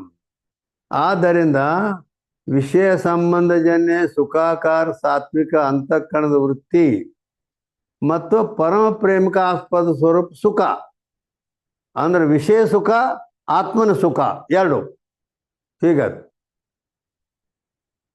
ಇನ್ ದೋನು ಮಿಲೆ ಎರಡು ಕೂಡ್ಕೊಂಡು ಈಗ ಒಬ್ಬರು ಈಗ ನಾವು ವಿಷಯ ತಿನ್ನೋದು ಉಣೋದು ವಿಷಯ ಇದು ಮಾಡ್ತೀವಿ, ಹೌದಲ್ಲ? ಈಗ ಯಾವುದೋ ತಿನ್ನೋದಾಗಲಿ ಉಣ್ಣೋದಾಗಲಿ ಮತ್ತು ಈ ವಿಷಯ ಸಂಬಂಧ ಮಾಡ್ಕೊಂಡಾಗ ಜಿಲೇಬಿ ತಿಂದಾಗ ಭಾಳ ಬೆಸ್ಟ್ ಅದ, ಜಿಲೇಬಿ ಚೆನ್ನಾಗಿದೆ ಅಂತ ಅಂತಾನಂದ್ರೆ ಆ ವಿಷಯವಾದ ಜಿಲೇಬಿ ಆ ವಿಷಯಜನ್ಯ ಬತ್ತಲ್ಲ ಅದ ಅಂದಮೇಲೆ ಆ ವಿಷಯಜನ್ಯ ಸುಖ ಮತ್ತು ಇಲ್ಲಿ ಒಂದು ಏನಂದ್ರೆ ಪರಮ ಪ್ರೇಮಕ ಆಸ್ಪದ ಅಂದ್ರೆ ಹಂಗಂದ್ರೆ ಇದೆ.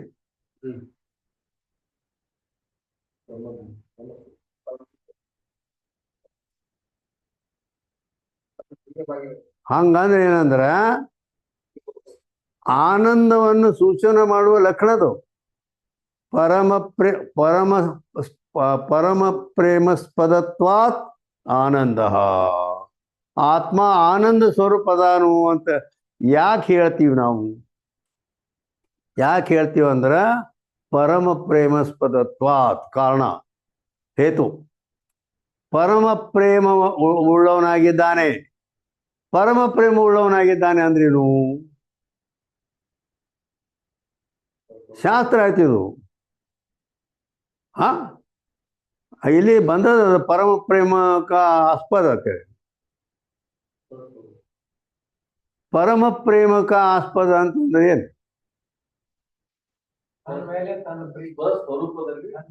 ಹಾ, ಅಂದರೆ ಯಾರೇ ಯಾರು ಗುಡನೇ ಪ್ರೇಮ ಇಡು. ಹಾ, ಅದು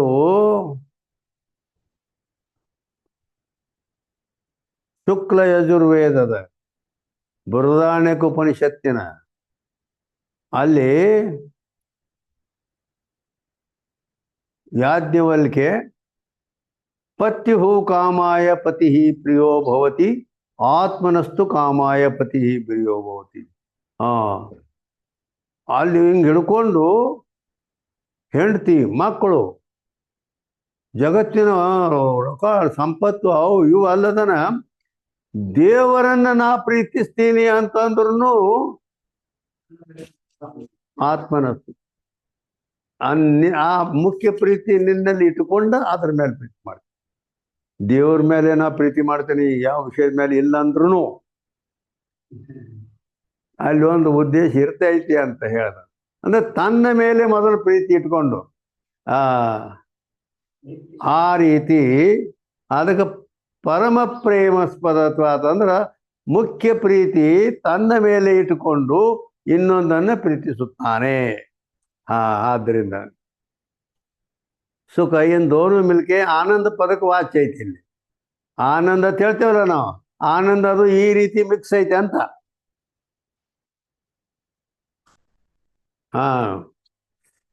ಅದು ವಿಷಯಜನ್ಯ ಸುಖಾಕಾರ ಸಾತ್ವಿಕ ಅಂತಕರಣ ವೃತ್ತಿ ಒಂದು, ಪರಮ ಪ್ರೇಮಕ ಆಸ್ಪದವಾದ ಸ್ವರೂಪ ಸುಖ ಒಂದು, ಎರಡೂ ಕೂಡ್ಕೊಂಡು ಆನಂದ ಅಂತ ಹೇಳಕ್ ಬಂದದ ನಮಗೆ. ಹಿಂಗದ. इस रीति से सर्वपदन की शुद्ध में लक्षण संक्षेप शारीरिक में प्रतिपादन करिए. इदेನು ಹೇಳ್ಯಾರು? ಯಾರು ಅವ್ರು ಹೇಳ್ಯಾರು?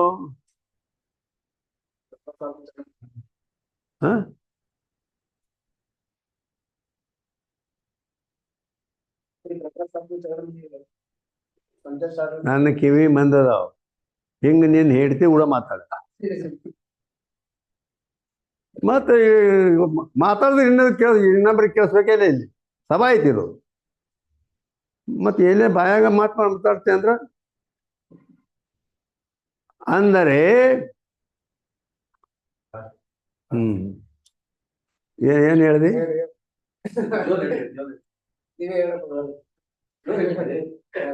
ಬ್ಯಾಡ ಬಿಡ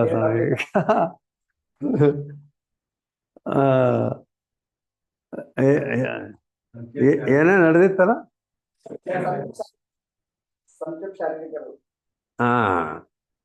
ಸಂಕ್ಷೇಪ ಶಾರೀರಿಕ ಬಂದಾಗ ಹೌದಾ? ಸಂಕ್ಷೇಪ ಶಾರೀರಿಕ ಅಂದ್ರೆ ಏನು, ಯಾರು, ಏನು ಕತಿ ಅದ ಹಿಂಗೆ ಕೇಳಿದ್ರೆ ನಮ್ಮ ವೇದಾಂತ ಐತಿ ಅಲ್ಲ, ವೇದಾಂತದಲ್ಲಿ ಒಬ್ಬ ಅಗ್ರಗಣ್ಯ ಅವರು ಸಂಕ್ಷೇಪ ಶಾರೀರಿಕ. ಅವರು ಎಲ್ಲಿ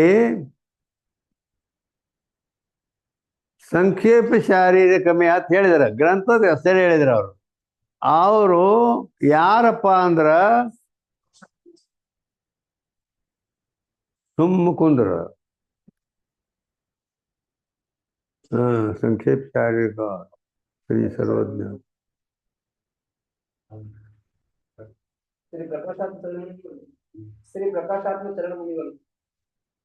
ಅದು ಬೇರೆ ಅದ. ವಿವರಣಕಾರ ಅವರು ನಮ್ಮ ವೇದಾಂತದ ಅಗ್ರಗಣ್ಯರೇ. ಅವ್ರವ್ರ ಗ್ರಂಥಗಳು ಬೇರೆ ಬೇರೆ ಅದಾವ, ತಿಳಿತಾ?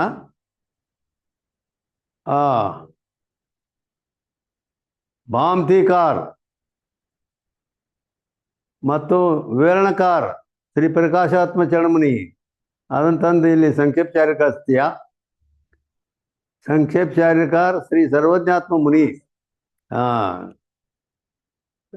ಸರ್ವಜ್ಞಾತ್ಮ ಮುನಿ ವೇದಾಂತದ ದೊಡ್ಡ ದೊಡ್ಡ ಇವು ಕಾಲಮ್ ಇದ್ದಂಗೆ ನಮ್ಮ ವೇದಾಂತ ಅನ್ನೋ ಬಿಲ್ಡಿಂಗಕ್ಕೆ ಇವರು ಅವ್ರ ಗ್ರಂಥಗಳು ಈ ರೀತಿ ಇವೆಲ್ಲ ಸಂಸ್ಕೃತ ಗ್ರಂಥಗಳವ.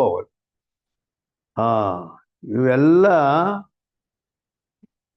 ಇದು ಇದ್ದದ್ರಿಂದ ಅವನಿಗೆ ಸರ್ವಸಾಮಾನ್ಯ ಎಲ್ಲ ಹಗುರ ಆಗಿರ್ತದೆ.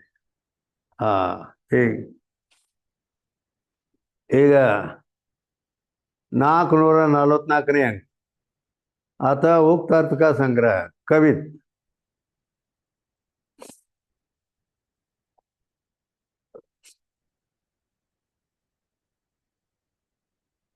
ಹಾ, ಅಥ ಉಕ್ತಾರ್ಥಕ ಅರ್ಥ ಸಂಗ್ರಹ ಕವಿತ್. ಈಗ ಸಾಧಾರಣ ಈಗ 440ನೇ ಅಂಕದ ದೋಹಾ ಹೇಳ್ತೀನಿ ನಾ. ಅದು 44ನೇ ಟಿಪ್ಪಣಿ, ಇದು ದೋಹಾ ಐತೆ. ಅದು ಒಂದ ಆಟ ದೊಡ್ಡದೈತೆ. ಹಂಗ ಐತೆ ಇಲ್ಲ? 440 ಅಂಕ, 444 ಅಂಕ ಅದು. ಅದಕ್ಕೆ ಅಂಕ ಅನ್ಬೇಕು. ಇಲ್ಲಿ ಈ ದೋಹಾದ ಕೆಳಗೆ ಬಂದೈತಲ್ಲ 44, ಆ 44ನೇ ದೋಹಾ ಅದ. ದೋಹಾ ಅಂದ್ರೆ ಪದ್ಯ.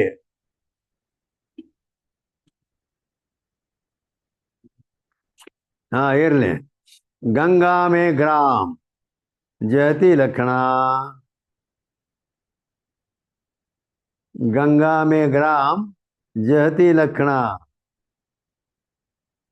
ಅಂದ್ರೆ ಗಂಗೆಯಲ್ಲಿ ಹಳ್ಳಿ ಇರುತ್ತದೆ ಎಂದು ಹೇಳುವ ಸ್ಥಾನದಲ್ಲಿ ಜಹತ್ ಅಂದ್ರೆ ಬಿಟ್ಟ ಲಕ್ಷಣ ಇರುವುದೆಂದು ತಿಳಿ. ಯಾ ಟೌರ್ಲಕಿ ಸೋನು ಧಾವೆ ಲಕ್ಷಣ ಅಜಹತಿ ಜನಾವೆ ಅಂದರೆ ಕೆಂಪು ಓಡುತ್ತದೆ ಎಂದು ಹೇಳುವಾಗ ಅಜಹತ್ ಅಂದ್ರೆ ಬಿಡದ ಲಕ್ಷಣ ಎಂದು ತಿಳಿಯಬೇಕು. ಗೊತ್ತಾಗದಿಲ್ಲ? ರಾತ್ರಿ 11 ತನಕ ಕುಂತಕ್ಕೆ ಇದರ ಅರ್ಥ ಬರ್ದೇನೆ. ಆರಾಮ್ ಇಲ್ಕರಿ. ಹಾ, ಇದಕ್ಕಂದ್ರ ಇಲ್ಲಿ ಇಲ್ಲಿ ಇದು ಗೊತ್ತಾಗುದಿಲ್ಲ ನಿಮ್ಗೆ. ಹಂಗೆ ಒಂದ್ ಹಾ, ಏನಾಯ್ತು? ಸೋನ್ ದಾವೆ ಲಕ್ಷಣ ಅಜಹತಿ ಲಕ್ಷಣ सोई है। हाँ, सोई वस्तु यहाँ लक्षणा है। सोई, हाँ, सोई यह ವಸ್ತು ಹೈ ಲಕ್ಷಣ ಭಾಗತ್ಯಾಗ ಅಂದರೆ ಅದುವೇ ಇದು. ಅಲ್ಲೇನು ನೋಡಿದ್ವಲ್ಲ ಅದ ಇದು ಎಂದು ಹೇಳುವಾಗ ಇಲ್ಲಿ ಭಾಗತ್ಯಾಗ ಲಕ್ಷಣ ಆಗುತ್ತದೆ. ಹಾ, ದುಜೋ ನಾಮ ಜಹತಿ ಅಜಹತಿ ಸುನಾಯೋ ಅಂದ್ರೇನು? ಇದಕ್ಕೇನೆ ಜಹತ್ ಮತ್ತು ಅಜಹತ್ ಅಂದ್ರೆ ಬಿಟ್ಟ ಲಕ್ಷಣ ಬಿಡದ ಲಕ್ಷಣ ಎಂದು ಮತ್ತೊಂದು ಹೆಸರು ಇರುತ್ತದೆ. ತತ್ವಮಸಿ ಆದಿ ಮಹಾವಾಕ್ಯ ಮೇ ಇನ್ನ ಲಕ್ಷಣ ತಿಳಿಬೇಕು. ಜಹತ್ ಅಜಹತ್ ಆಗಲಿ ಹಾಗೂ ಅಜಹತ್ ಲಕ್ಷಣ ಆಗಿರಲಿ ಹೇಳಬಾರ್ದು. ಶುದ್ಧ ಎಲ್ಲಿ ಬಂದೇನಪ್ಪ ನಾನು? 444 ಐತಿ.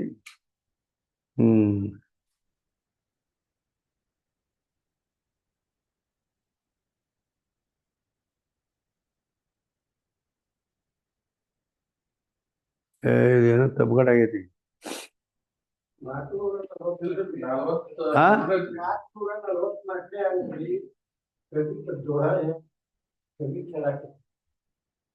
ಅಂದ್ರೆ ಅದೆಲ್ಲ ನಿಮ್ಮಲ್ಲಿ ಅರ್ಥ ಕೂಡ ಕನ್ನಡ ಅರ್ಥ ಅದಾವ. ಆದರೂ ಕೂಡ ಇರ್ಲಿ, ಇದ್ದಟ್ಟು ಸಂಕ್ಷಿಪ್ತರ ಇಲ್ಲಿ ಹೇಳ್ತೀನಿ. ಇಲ್ಲೇನೋ ಸ್ವಲ್ಪ ಗಡಬಡ ಆಗೈತೆ ಅದು.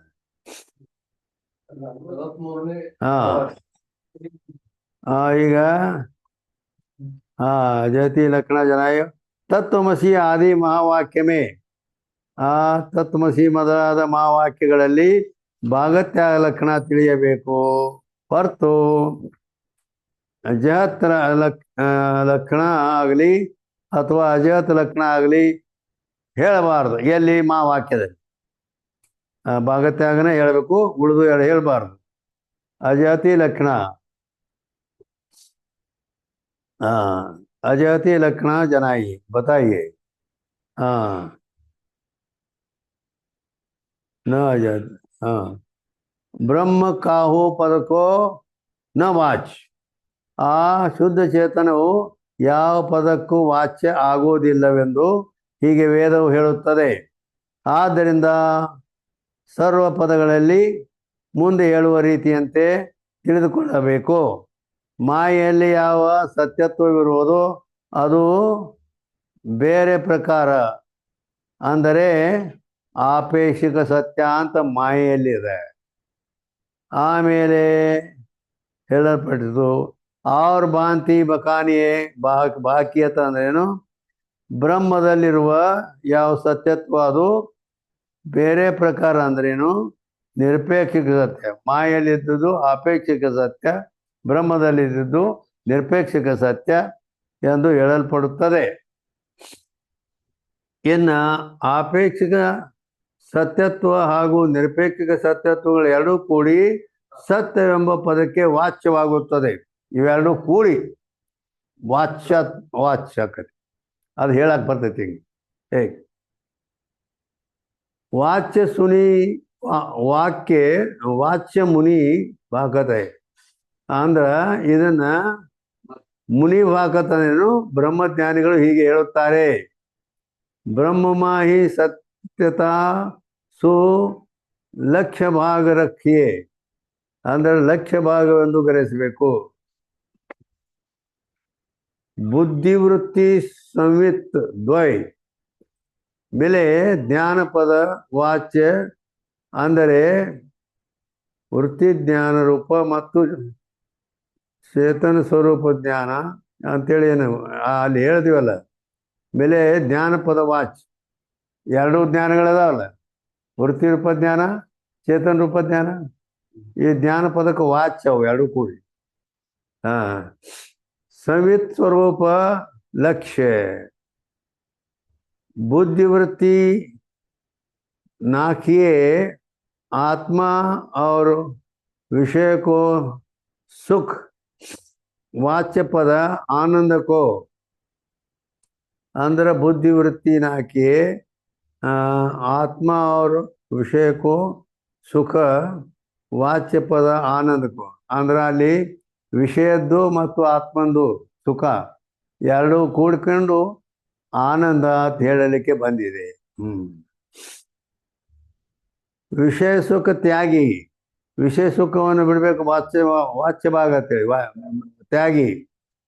ಆತ್ಮ ಸುಖ ಲಕ್ಷ್ಯ ಜ್ಞಾನ, ಆತ್ಮ ಸ್ವರೂಪ ಆನಂದ ಏನೈತಲ್ಲ ಅದು ಲಕ್ಷ್ಯ ಭಾಗ ಅಂತ ಅದನ್ನು ಗ್ರಹಣ ಮಾಡು. ಹೇಗೆ ದೋವಾ ಮುಗೀತದ. दोनों पदन में लक्षण मानना निष्फल है. ಇಲ್ಲಿ ಏನು ಹೇಳ್ತಾರ, ಇಲ್ಲಿ ಎರಡು ಪದಗಳಲ್ಲಿ ಲಕ್ಷಣ ಒಪ್ಪೋದು ಎರಡರಲ್ಲಿ ಯಾಕೆ ಒಪ್ತೀವಿ, ಯಾವುದಾದ್ರು ಒಂದು ಪದದಲ್ಲಿ ಲಕ್ಷಣ ಒಪ್ಪರಿಲ್ಲ ಅಂತ ಹೀಗಂದರೆ ಪ್ರಶ್ನೆ ಮಾಡ್ತಾರೆ 445ನೇ ಅಂಕದಿಂದ.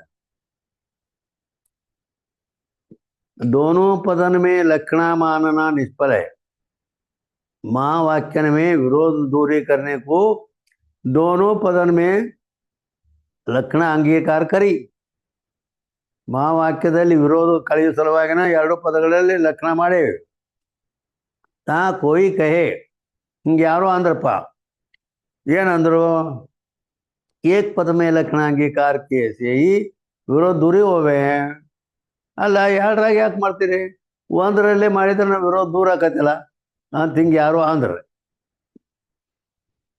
ದೋಯಿ ಪದ ಮೇಲೆ ಲಕ್ಷಣ ಮಾನ್ಯ ಕಿ ಪ್ರಯೋಜನ ನೀ, ಎರಡರಲ್ಲಿ ಈಗ ಭಾಗತ್ಯಾಗ ಲಕ್ಷಣ ಮಾಡೋದು ಸರಿ ಅಲ್ಲ ಅಂತ ಯಾರೋ ಅಂದ್ರೆ. ಅದಕ್ಕೆ ಈಗ 45ನೇ ದೋಹಾ,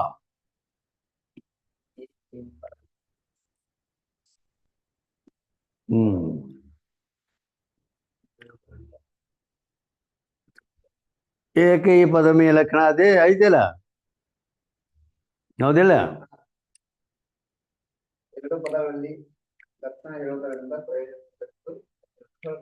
ಎರಡೂ ಪದಗಳಲ್ಲಿ ಲಕ್ಷಣ ಹೇಳುವುದರಿಂದ ಪ್ರಯೋಜನ ಇಲ್ಲವೆಂದು ಬುದ್ಧಿವಂತರು ಹೇಳುತ್ತಾರೆ. ಯಾಕಂದರೆ ಒಂದೇ ಪದದಲ್ಲಿ ಲಕ್ಷಣ ಒಪ್ಪಿದ್ದಾದರೆ ವಿರೋಧವು ಬರೋದಿಲ್ಲ ಅಂತಿದು 45ನೇ ದೋಹ. ತಿಳಿತಿಲ್ಲ?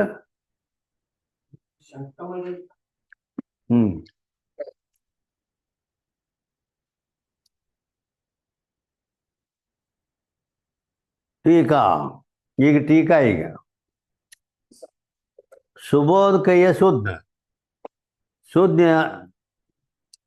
बलವರು दो पद में लक्षण निष्फल कहते हैं ಕಾಯ್ತೆ एक ही पद में लक्षण माने तो विरोध दूरी हुए.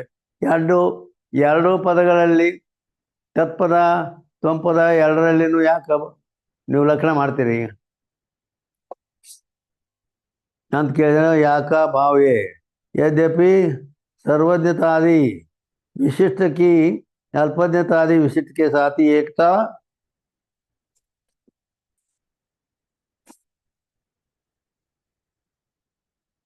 नहीं बने. सर्वज्ञत्व अल्पज्ञत्व ಕೂಡಿ एकता आकते ना ಇಲ್ಲ नहीं बने. तथापि एक पद का लक्ष्य जो शुद्ध ताकि विशिष्ट के साथ ही एकता बने ಅಂದ್ರೆ ಎರಡರಲ್ಲಿ ಒಂದರದು ಯಾವುದು ಅಶುದ್ಧ ಇದ್ದ ಪದನ ಬಿಡೋದು, ವಾಚಾರ್ಥವನ್ನು ಬಿಡೋದು, ಅದರ ಲಕ್ಷ್ಯಾರ್ಥವನ್ನು ತಂದು ಇದ್ರಾಗ ಕೂಡಿಸ್ಬಿಡೋದು. ಅವು ವಿರೋಧ ಇಲ್ಲ ಅಲ್ಲಿ. ಹಿಂಗೆ ಅವ ಮತ ಹೇಳ್ತಾನೆ, ಒಂದರಲ್ಲೇ ಲಕ್ಷಣ ಮಾಡ, ನಾವು ಹಿಂಗೆ ಹೇಳ್ತಾನೆ. ಅದು दृष्टांत ಕೊಡ್ತಾರೆ. शूद्र मनुष्य ब्राह्मण है. इस रीति से शूद्र धर्म विशिष्ट मनुष्य की ब्राह्मणत्व धर्म विशिष्ट के साथ ही एकता कहना विरुद्ध है. शूद्र मनुष्य ब्राह्मण है. अरे ಅಲ್ಲಿ ಶೂದ್ರನು ಅಂತ ಹೇಳ್ತಾನೆ, ಮನುಷ್ಯರ ಅದಾನವ. ಅಲ್ಲಿ ಶೂದ್ರ ಅಂತ ಹೇಳಿ ಮತ್ತು ಬ್ರಾಹ್ಮಣ ಅಂತ ಹೇಳಿದ್ರೆ ವಿರೋಧ ಆಕತ್ತಿಲ್ಲ. ಏನು ಶೂದ್ರೋ ಏನು ಬ್ರಾಹ್ಮಣ, ಅಲ್ಲಿ ವಿರೋಧ ಬರ್ತದೆ.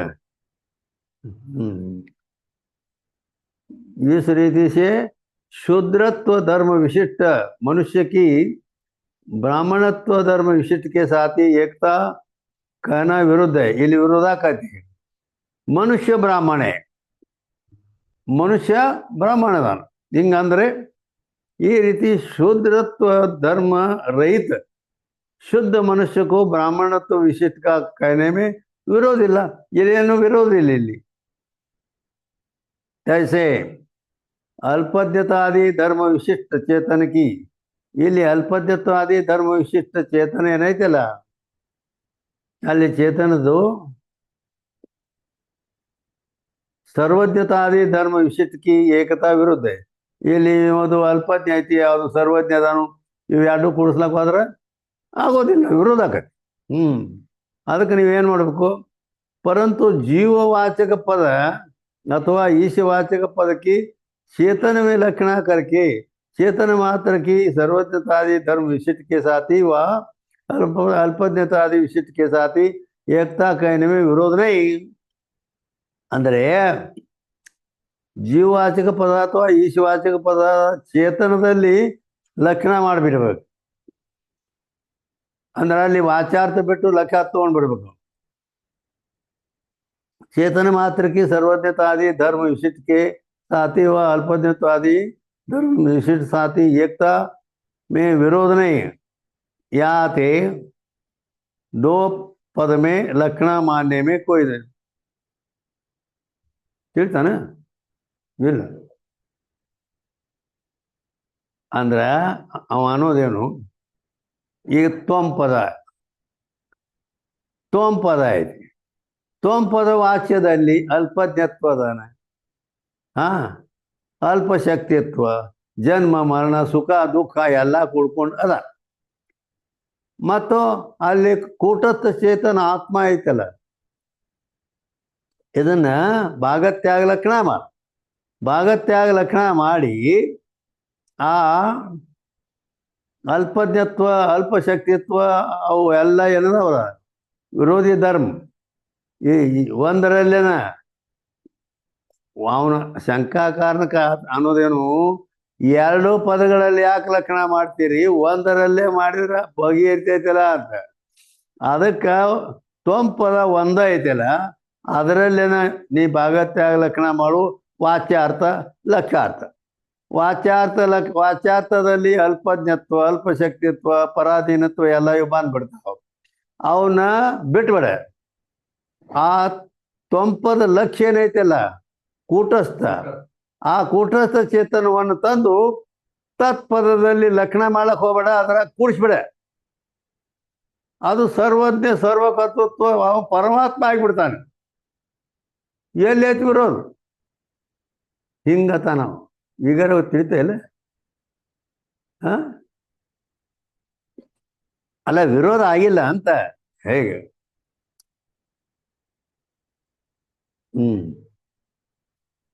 ಎಲ್ಲಿ ಬತ್ತಪ್ಪ?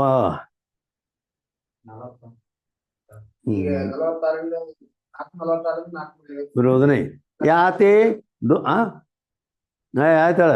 ಯಾತೆ ದೋ ಪದ ಮೇ ಲಕ್ಷಣ ಮಾನ್ಯ ಮೇ ಕೋई ಯುಕ್ತಿ ನೈ. ಅದಕ್ಕೆ ಎರಡರಲ್ಲಿ ಲಕ್ಷಣ ಮಾಡ್ಕೊಂಡು ಕುಂದ್ರೋದು ಅದು ಸರಿ ಅಲ್ಲ ಅಂತವ ಅಂದ. ಗತ ಪ್ರಶ್ನೆಗ ಉತ್ತರ ಅವೇನು ಶಂಕ ಮಾಡ್ಯಾನ, ಅದಕ್ಕೆ ಈಗ ಉತ್ತರ ಹೇಳ್ತಾರೆ. दोनों पदन में लक्षण सफल है. ಅವ್ರ ಉತ್ತರ ಏನು ಹೇಳ್ತಾರೆ ಅಂದ್ರೆ, ಎರಡೂ ಪದಗಳಲ್ಲಿ ಲಕ್ಷಣ ಮಾಡುವುದೇ ಸಫಲ. ಅದಕ್ಕೀಗ 46ನೇ ದೋಹ.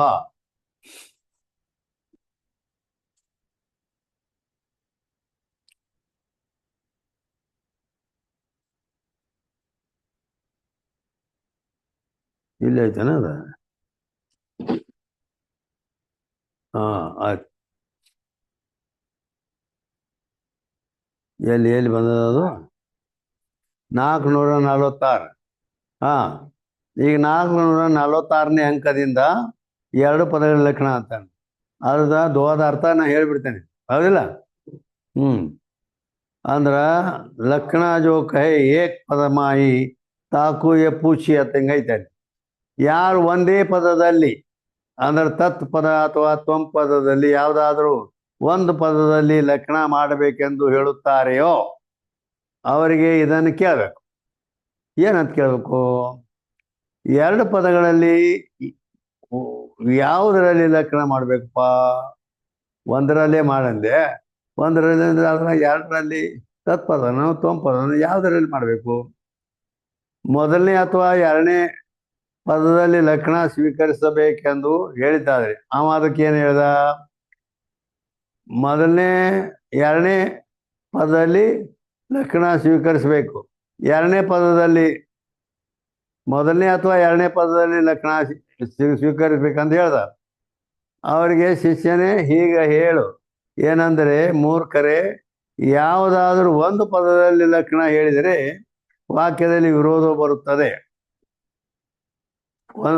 ಒಂದು ಹೇಳಿದ್ರು ವಾಕ್ಯದಲ್ಲಿ ವಿರೋಧ ಬರುತ್ತದೆ.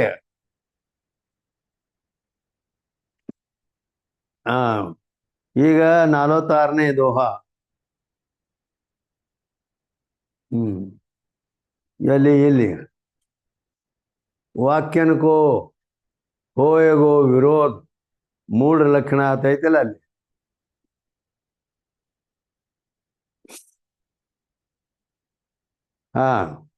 ಮೂರು ಮಹಾವಾಕ್ಯಗಳಲ್ಲಿ ಮೊದಲನೇ ಪದವು ಜೀವಬೋಧಕವಾಗಿದ್ದು, ಮಹಾವಾಕ್ಯಗಳು ಎಷ್ಟದಾವು? 4 ಅದಾವು. 4ರಲ್ಲಿ ಅವು ಹೇಗದಾವು ಅಂತ ಕೇಳಿದ್ರೆ, ಪ್ರಜ್ಞಾನಂ ಬ್ರಹ್ಮ, ಅಹಂ ಬ್ರಹ್ಮಾಸ್ಮಿ, ಅಯಮಾತ್ಮ ಬ್ರಹ್ಮ. ಈ ಮೂರು ಮಹಾವಾಕ್ಯಗಳಲ್ಲಿ ಮೊದಲನೇ ಪದ ಜೀವಬೋಧಕ ಐತಿ. ಅಲ್ಲಿ ಪ್ರಜ್ಞಾನಂ ಜೀವ, ಅಹಂ ಜೀವ, ಅಯಮಾತ್ಮ ಜೀವ. ಈ ಮೊದಲನೇ ಪದ ಜೀವವಾಚಕ ಬರ್ತಾವ. ತತ್ವಮಸಿ ಮಹಾವಾಕ್ಯದಲ್ಲಿ ಮೊದಲನೇ ಪದ ಈಶ್ವರ ಭೇದಕವಾಗಿದೆ. ತತ್ ಅಂದ್ರ ಆ ಪರಮಾತ್ಮ. ಇದು ಮೊದಲನೇ ಪದ ಪರಮಾತ್ಮನ ಬೋಧ ಮಾಡ್ತೈತಿ. ಆ ಮೂರು ಜೀವನನ್ನು ಬೋಧ ಮಾಡ್ತಾವ ಮೊದಲನೇ ಪದ. ಹೇಗೆ? ಮೊದಲನೇ ಅಥವಾ ಎರಡನೇ ಪದಗಳಲ್ಲಿ ಕ್ರಮವಾಗಿ ಲಕ್ಷಣ ಸಂಭವಿಸುವುದಿಲ್ಲ. ಆದ್ದರಿಂದ ಆಚಾರ್ಯರು ಎರಡು ಪದಗಳಲ್ಲಿ ಲಕ್ಷಣ ಹೇಳಿದ್ದು ಸುಲಕ್ಷಣ ಅಂದರೆ ಸುಂದರ ಅಥವಾ ಯೋಗ್ಯವಾದ ಲಕ್ಷಣವೆಂದು ಹೇಳಲ್ಪಡುವುದು ಅಂತೇಳಿ 46ನೇ ದೋಹಾ ಐತಿಲ್ಲ. 46ನೇ ದೋಹಾ ಮುಗಿತಿ. ಇನ್ನು ಮೇಲೆ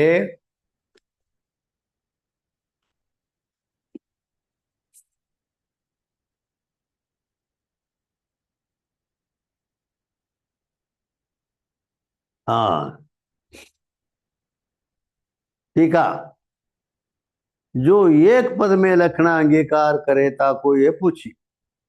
ಒಂದೇ ಪದದಲ್ಲಿ ಲಕ್ಷಣ ಅಂಗೀಕಾರ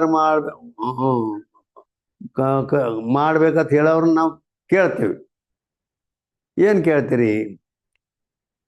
पदन में कौन से पद में लक्षण ಏನು ತತ್ಪದದಲ್ಲೋ ತೊಂ ಪದದಲ್ಲೋ ಯಾವ ಪದದಲ್ಲಿ ಲಕ್ಷಣ ಮಾಡಬೇಕಪ್ಪ? जो ऐसे कहे सर्वमावाक्यन में के प्रथम पद में लक्षण माने द्वितीय में नहीं. ಎಲ್ಲ 4 ಮಹಾವಾಕ್ಯಗಳಲ್ಲಿ ಪ್ರಥಮ ಪದದಲ್ಲಿ ಲಕ್ಷಣ ಮಾಡ್ರಿ ಅಂತ ಹೇಳಿದೆ. यद्वा द्वितीय पद में लक्षण सर्ववाक्यन में है ये प्रथम पद में नहीं. ಹಿಂಗೆ ಎರಡು ಹೇಳ್ದ. ಸರ್ವ ಮಹಾವಾಕ್ಯಗಳಲ್ಲಿ ಪ್ರಥಮ ಪದದಲ್ಲಿ ಲಕ್ಷಣ ಮಾಡಬೇಕು, ಎರಡನೇದರಲ್ಲಿ ಇಲ್ಲ. ಅಥವಾ ಎರಡನೇ ಪದದಲ್ಲಿ ಲಕ್ಷಣ ಮಾಡಿ ಸರ್ವ ಮಹಾವಾಕ್ಯಗಳಲ್ಲಿ ಮಾಡಬೇಕು, ಪ್ರಥಮ ಪದದಲ್ಲಿ ಇಲ್ಲ. ताकू हे शिष्य ये भाकी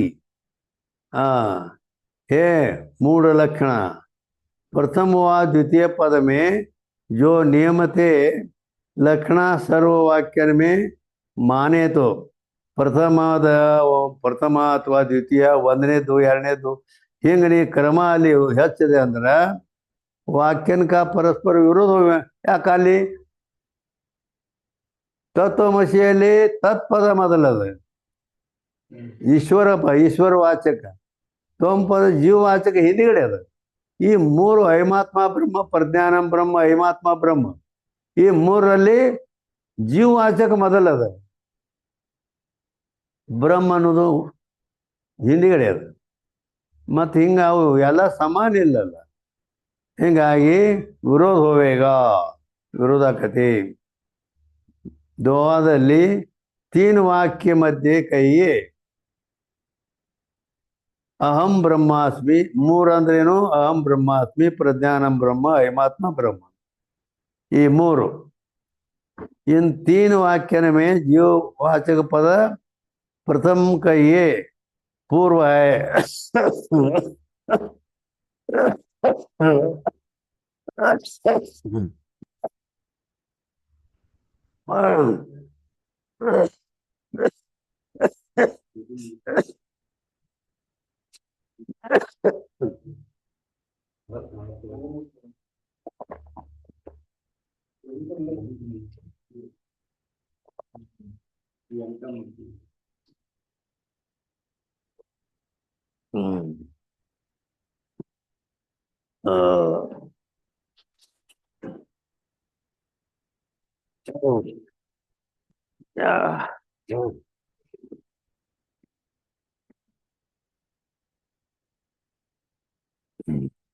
ಎಲ್ಲಿ ಬತ್ತಪ್ಪ? 3 ಈ 3 ಮಹಾವಾಕ್ಯಗಳಲ್ಲಿ ಜೀವವಾಚಕ ಪದ ಪ್ರಥಮ ಅಂತರ ಪೂರ್ವ ಇದೆ. ತತ್ವಮಸಿ ಮಹಾವಾಕ್ಯದಲ್ಲಿ ಆದಿ ಪದ ಅಂದರೆ ಮೊದಲನೇ ಪದ ಈಶ ಲಕ್ಷಣ ಹೇಳಲ್ಪಟ್ಟಿದೆ, ಅಂದರೆ ಈಶ್ವರನ ಬೋಧಕವಾಗಿದೆ. जो पूर्व पद में लक्षण सारे माने तो ಒಂದು ವೇಳೆ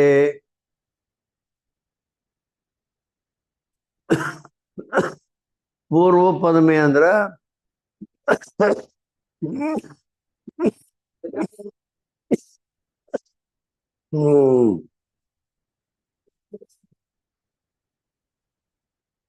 ಪ್ರಥಮ ಪದದಲ್ಲಿ ಪೂರ್ವ ಅಂದ್ರೇನು? ಪ್ರಥಮ ಪದದಲ್ಲಿ ಎಲ್ಲ ವಾಕ್ಯಗಳಲ್ಲಿ ಮಾಡಿದರೆ लक्षणा सारे माने तो तीन ही वाक्यन का तो ये अर्थ होगा। ಮೂರು ವಾಕ್ಯ ಏನದಲ್ಲ ಅಹಂ ಬ್ರಹ್ಮಾಸ್ಮಿ ಪ್ರಜ್ಞಾನಂ ಬ್ರಹ್ಮ ಹಿಮಾತ್ಮ ಬ್ರಹ್ಮ ಅಂತ ಇವು ಮೂರರಲ್ಲಿ ಅರ್ಥ ಏನಾಗ್ತದ ಅಂತ ಕೇಳಿದ್ರೆ चेतन सर्वज्ञतादि विशिष्ट अंश सारे ईश्वर रूप है ಏನಂತ ಅರ್ಥ ಆಕತಿ ಅಂತ ಕೇಳಿದ್ರೆ ಚೇತನ ಅನ್ನೋದು ಸರ್ವಜ್ಞತಾದಿ ವಿಶಿಷ್ಟ ಅಂಶ ಸಾರೇ ಈಶ್ವರ ರೂಪವೇ ಯಾಕ ಜೀವ ಅಲ್ಪಜ್ಞ ತೆಗೆದು ಈ ಚೇತನ ಹೋದ ಅವ್ರನ್ನ ಕೂಡಿಸ್ಬಿಟ್ಟ ಜೀವ ಏನದ ಸರ್ವಜ್ಞ ಈಶ್ವರ ಆಗಿಬಿಟ್ಟ ಅದಕ್ಕೆ ಎಲ್ಲ ಈಶ್ವರ ರೂಪ ಆಗಿಬಿಡ್ತಾರೆ तत्वमसी वाक्य का ये अर्थ होवेगा चेतन अल्पज्ञतादि विशिष्ट सारी जीव रूप है क्या है थे तीन ही वाक्य में पूर्व जीववाचक पद है ताकि चेतन भाग में लक्षणा द्वितीय जो ईश्वरवाचक पद है ताकि वाच का ग्रहण तत्वमसी में आदि ईश वाचक पद ताकि चेतन में लक्षणा द्वितीय जीववाचक पद ताकि वाचक ग्रहण अंदर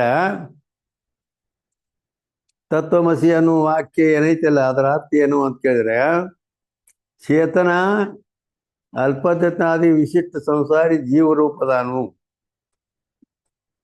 ಅಂತ ಅರ್ಥ ಆಗತ್ತೆ ಯಾಕಂದ್ರೆ ಮೂರು ವಾಕ್ಯಗಳಲ್ಲಿ ಪೂರ್ವ ಜೀವವಾಚಕ ಪದ ಐತಿ ಮೂರು ಅಂದ್ರೆ ಗೊತ್ತೈತಿಲ್ಲ ಅಹಂ ಬ್ರಹ್ಮಾಸ್ಮಿ ಪ್ರಜ್ಞಾನಂ ಬ್ರಹ್ಮ ಹಿಮಾತ್ಮ ಬ್ರಹ್ಮ ಅಲ್ಲಿ ಆದ್ರೆ जीववाचक पद ताकि चेतन भाग में लक्षण ಅಲ್ಲಿ चेतन भाग में लक्षण ಮಾಡಿದ್ರೆ द्वितीय जो ईश्वरवाचक पद ताके वाचक ग्रहण ಎರಡನೇ ईश्वरवाचक पदದ ವಾಚ್ಯದ ಗ್ರಹಣ ಆಕತಿ तत्वमसी में आदि ईश वाचक पद ಅಲ್ಲಿ ಮೂರರಲ್ಲಿ ಜೀವ ಪದ ವಾಚಕ ಇದ್ದರೆ ತತ್ವಮಸಿಯಲ್ಲಿ ईश्वर वाचक पद ಮೊದಲದ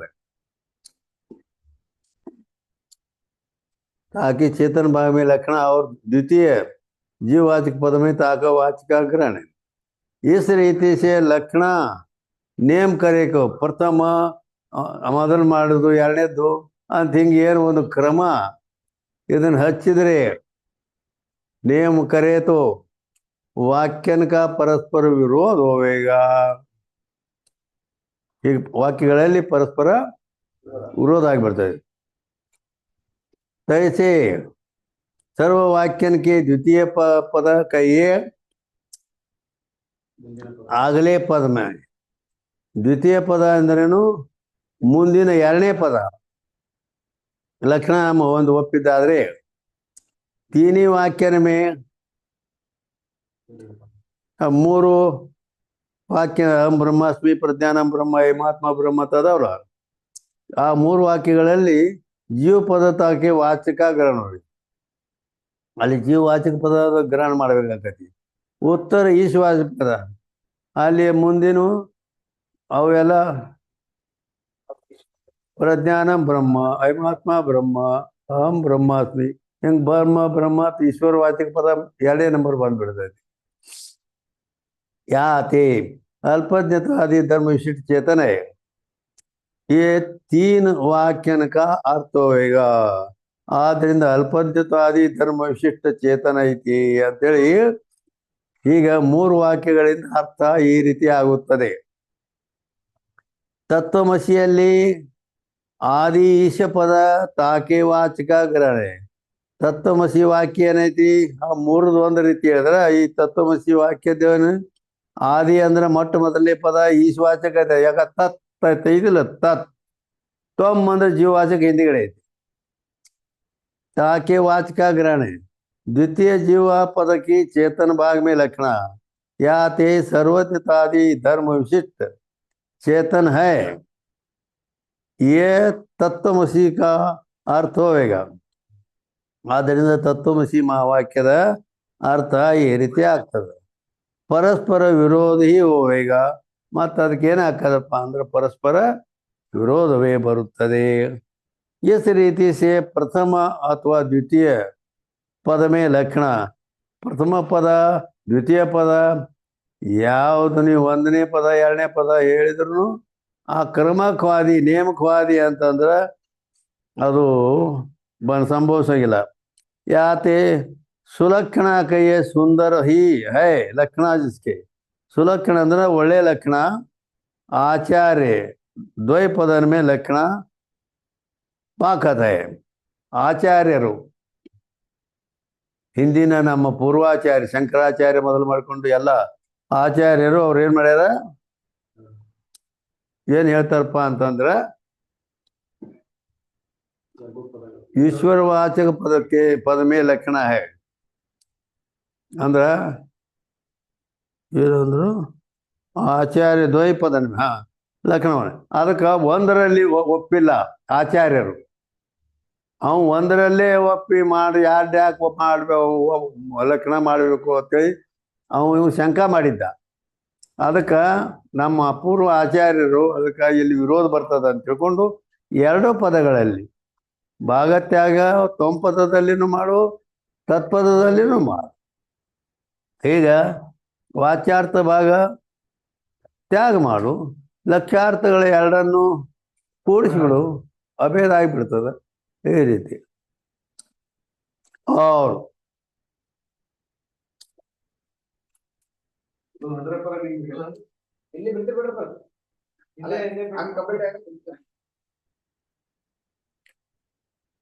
ಇನ್ನ 12 ಆಗಿಲ್ಲ.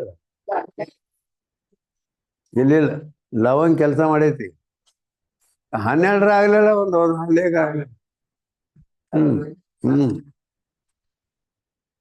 ಈಗ ಹಂಗೇನು ಆ ಲವಂಗ ಏನು ಮಾಡ್ತೀವಿ 3-4 ಕೊಟ್ರಿಲ್ಲ, ಅವು ಜರ ಅದ್ರ ಇದುವರೆನ ಒಂದು ಹಾಕ್ತೇವಿ.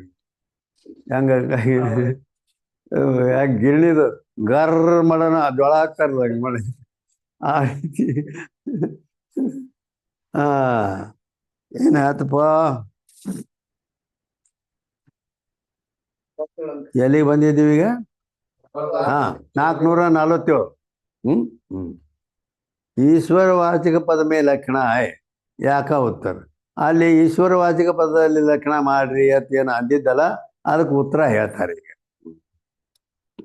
ಜೋ ಐಸೇಕೆ ಪೂರ್ವ ಪಕ್ಷಿ ಹೀಗೆ ಅಂದಿದ್ದ ಏನಂತ, ಪ್ರಥಮ ಪದವ ದ್ವಿತೀಯ ಪದ ಮೇ ಲಕ್ಷಣ ಹೈ ಏ ನಿಯಮ ನೈ. ಮೊದಲನೇ ಪದದಲ್ಲಿ ಮಾಡು ಇಲ್ಲಕ್ಕೆ ಎರಡನೇ ಪದದಲ್ಲಿ ಮಾಡು ಅನ್ನೋ ಈ ನೇಮ್ ಬಿಡ್ರಿ ಹಂಗಾರ. ಮತ್ತೇನು ಮಾಡ್ರಿ ಅಂತ ಕೇಳಿದ್ರೆ, ಸರ್ವವಾಕ್ಯನ ಮೇ ಈಶವಾಚಕ ಪದ ತಾಮೇ ಲಕ್ಷಣ ಹೈ ಏ ನಿಯಮ ಕರೆ. ಈಶವಾಚಕ ಪದ ಏನಂತಲ್ಲ ಅದು ಅದು ಅದು ಹಿಂದೆ ಯಾಕೆ ಬರುವುದು, ಮೊದಲು ಯಾಕೆ ಬರುವುದು, ಹಿಂದಿಗಡೆ ಯಾಕೆ ಬರುವುದು ಅಂದ್ರೆ 3 ಮಹಾವಾಕ್ಯಗಳಲ್ಲಿ ಹಿಂದಿಗಡೆ ಬಂದದ, ತತ್ವಮಸಿ ಮಹಾವಾಕ್ಯಲ್ಲಿ ಮೊದಲೇ ಬಂದದ ಈಶವಾಚಕ ಪದ. ಅದಕ್ಕೆ ಈಶವಾಚಕ ಪದದಲ್ಲಿ ಮಾಡ್ರಿ ಹೇಳ್ದ. ಸೋ ಈಶ್ವರವಾಚಕ ಪೂರ್ವ ಹಿ ಹೋವೇ ವಾ ಉತ್ತರ ಹೋವೆ, ಅದು ಮೊದಲರ ಇರಲಿ ಹಿಂದಿಗಡೆ ಇರಲಿ ಅಂದಿದ್ದ. ಉತ್ತರ ಹೋವೆ ಯಾತೆ ವಾಕ್ಯನಕ ಪರಸ್ಪರ ವಿರೋಧನೆ ಅಂತ ಈಗ ಅವ ಪೂರ್ವ ಪಕ್ಷಿ ಅಂದಿದ್ದ. ಈಗ ಸಮಾಧಾನ ಹೇಳ್ತಾರೆ.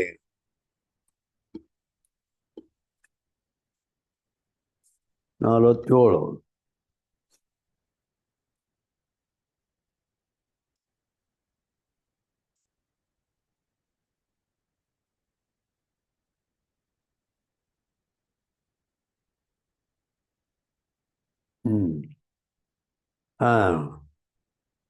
ಈಗ 447 ಅಲ್ಲ. ಈಗ ईश पद ही लक्षक कहे सब अनर्थ की कहानी हो यज्ञ श्रुति वाक्य में होय पुरुषार्थ हानि. ಈ 47ನೇ ದ್ವಾ ಹಿಂಗಿದ್ರ ಅರ್ಥ ಏನಂದ್ರೆ ಈಶ್ವರವಾಚಕ ಪದದಲ್ಲಿ ಮಾತ್ರ ನಾವು ಲಕ್ಷಣ ಮಾಡುತ್ತೇವೆ ಎಂದು ಹೇಳಿದ್ದಾದರೆ ಲಕ್ಷಣ ಮಾಡುವುದರಿಂದ ಯಾವುದು ಜ್ಞೇಯವಾಗಿ ಉಳಿಯುವುದು ಎಂದು ಶ್ರುತಿವಾಕ್ಯಗಳಲ್ಲಿ ಹೇಳಿರುವುದೋ ಅಂಥ ಚೇತನ ರೂಪ ಜ್ಞೇಯವು ಉಳಿಯದೆ ಸರ್ವ ಅನರ್ಥದ ಅಂದರೆ ದುಃಖದ ಕಣಿಯೇ ಇಲ್ಲಿ ಜ್ಞೇಯವಾಗಿ ಉಳಿಯುವುದರಿಂದ ಪುರುಷಾರ್ಥದ ಹಾನಿಯೇ ಆಗಿಬಿಡುತ್ತದೆ ಅಂತ ಈ 47ನೇದು ಆದ ಅರ್ಥ.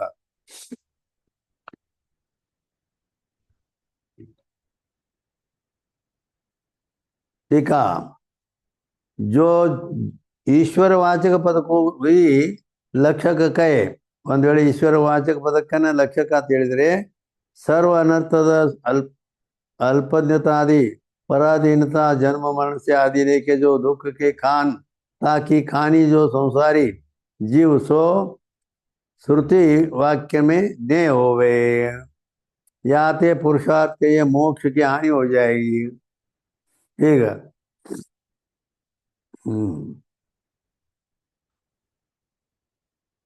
ಯಾಕ ಭಾವ ಇದರ ಭಾವಾರ್ಥರ ಏನು ಅಂತ ಕೇಳಿದ್ರೆ ಜೋ ಈಶ್ವರವಾಚಕ ಪದ ಮೇಹಿ ಲಕ್ಷಣ ಮಾನೇತು ಒಂದು ವೇಳೆ ಈಶ್ವರವಾಚಕ ಪದದಲ್ಲಿ ನೀವು ಲಕ್ಷಣ ಮಾಡಿದ್ದಾದ್ರೆ ಮಹಾವಾಕ್ಯಕ ಈ ಅರ್ಥವೇ ಆವಾಗ ಮಹಾವಾಕ್ಯದ ಅರ್ಥ ಏನಾಗತ್ತಪ್ಪ ಅಂತ ಕೇಳಿದರೆ तत्पद का लक्ष्य जो अद्वय असंग मायामल रहित चेतन सो काम कर्म अविद्या के आधीन अल्पज्ञ अल्पशक्ति परिचिन्न पुण्य पाप सर्वज्ञ सुख दुख सर्वज्ञ अಲ್ಲ सुख दुख जन्म मरण गमनागमन आदि का अनंत अनर्थ का ಪಾತ್ರ ಏನಂತಾರ ಒಂದು ವೇಳೆ ಈಶ್ವರವಾಚಕ ಪದದಲ್ಲಿ ಲಕ್ಷಣ ಮಾಡಿದರೆ ಮಹಾವಾಕ್ಯದ ಅರ್ಥ ಏನಾಗತ್ತಪ್ಪ ಅಂತ ಕೇಳಿದ್ರ ತತ್ಪದ ಲಕ್ಷ್ಯವಾದ ಅದ್ವಯ ಸಂಘ ಮಾಯಾರಹಿತವಾದ ಚೇತನೆ ಏನದಲ್ಲ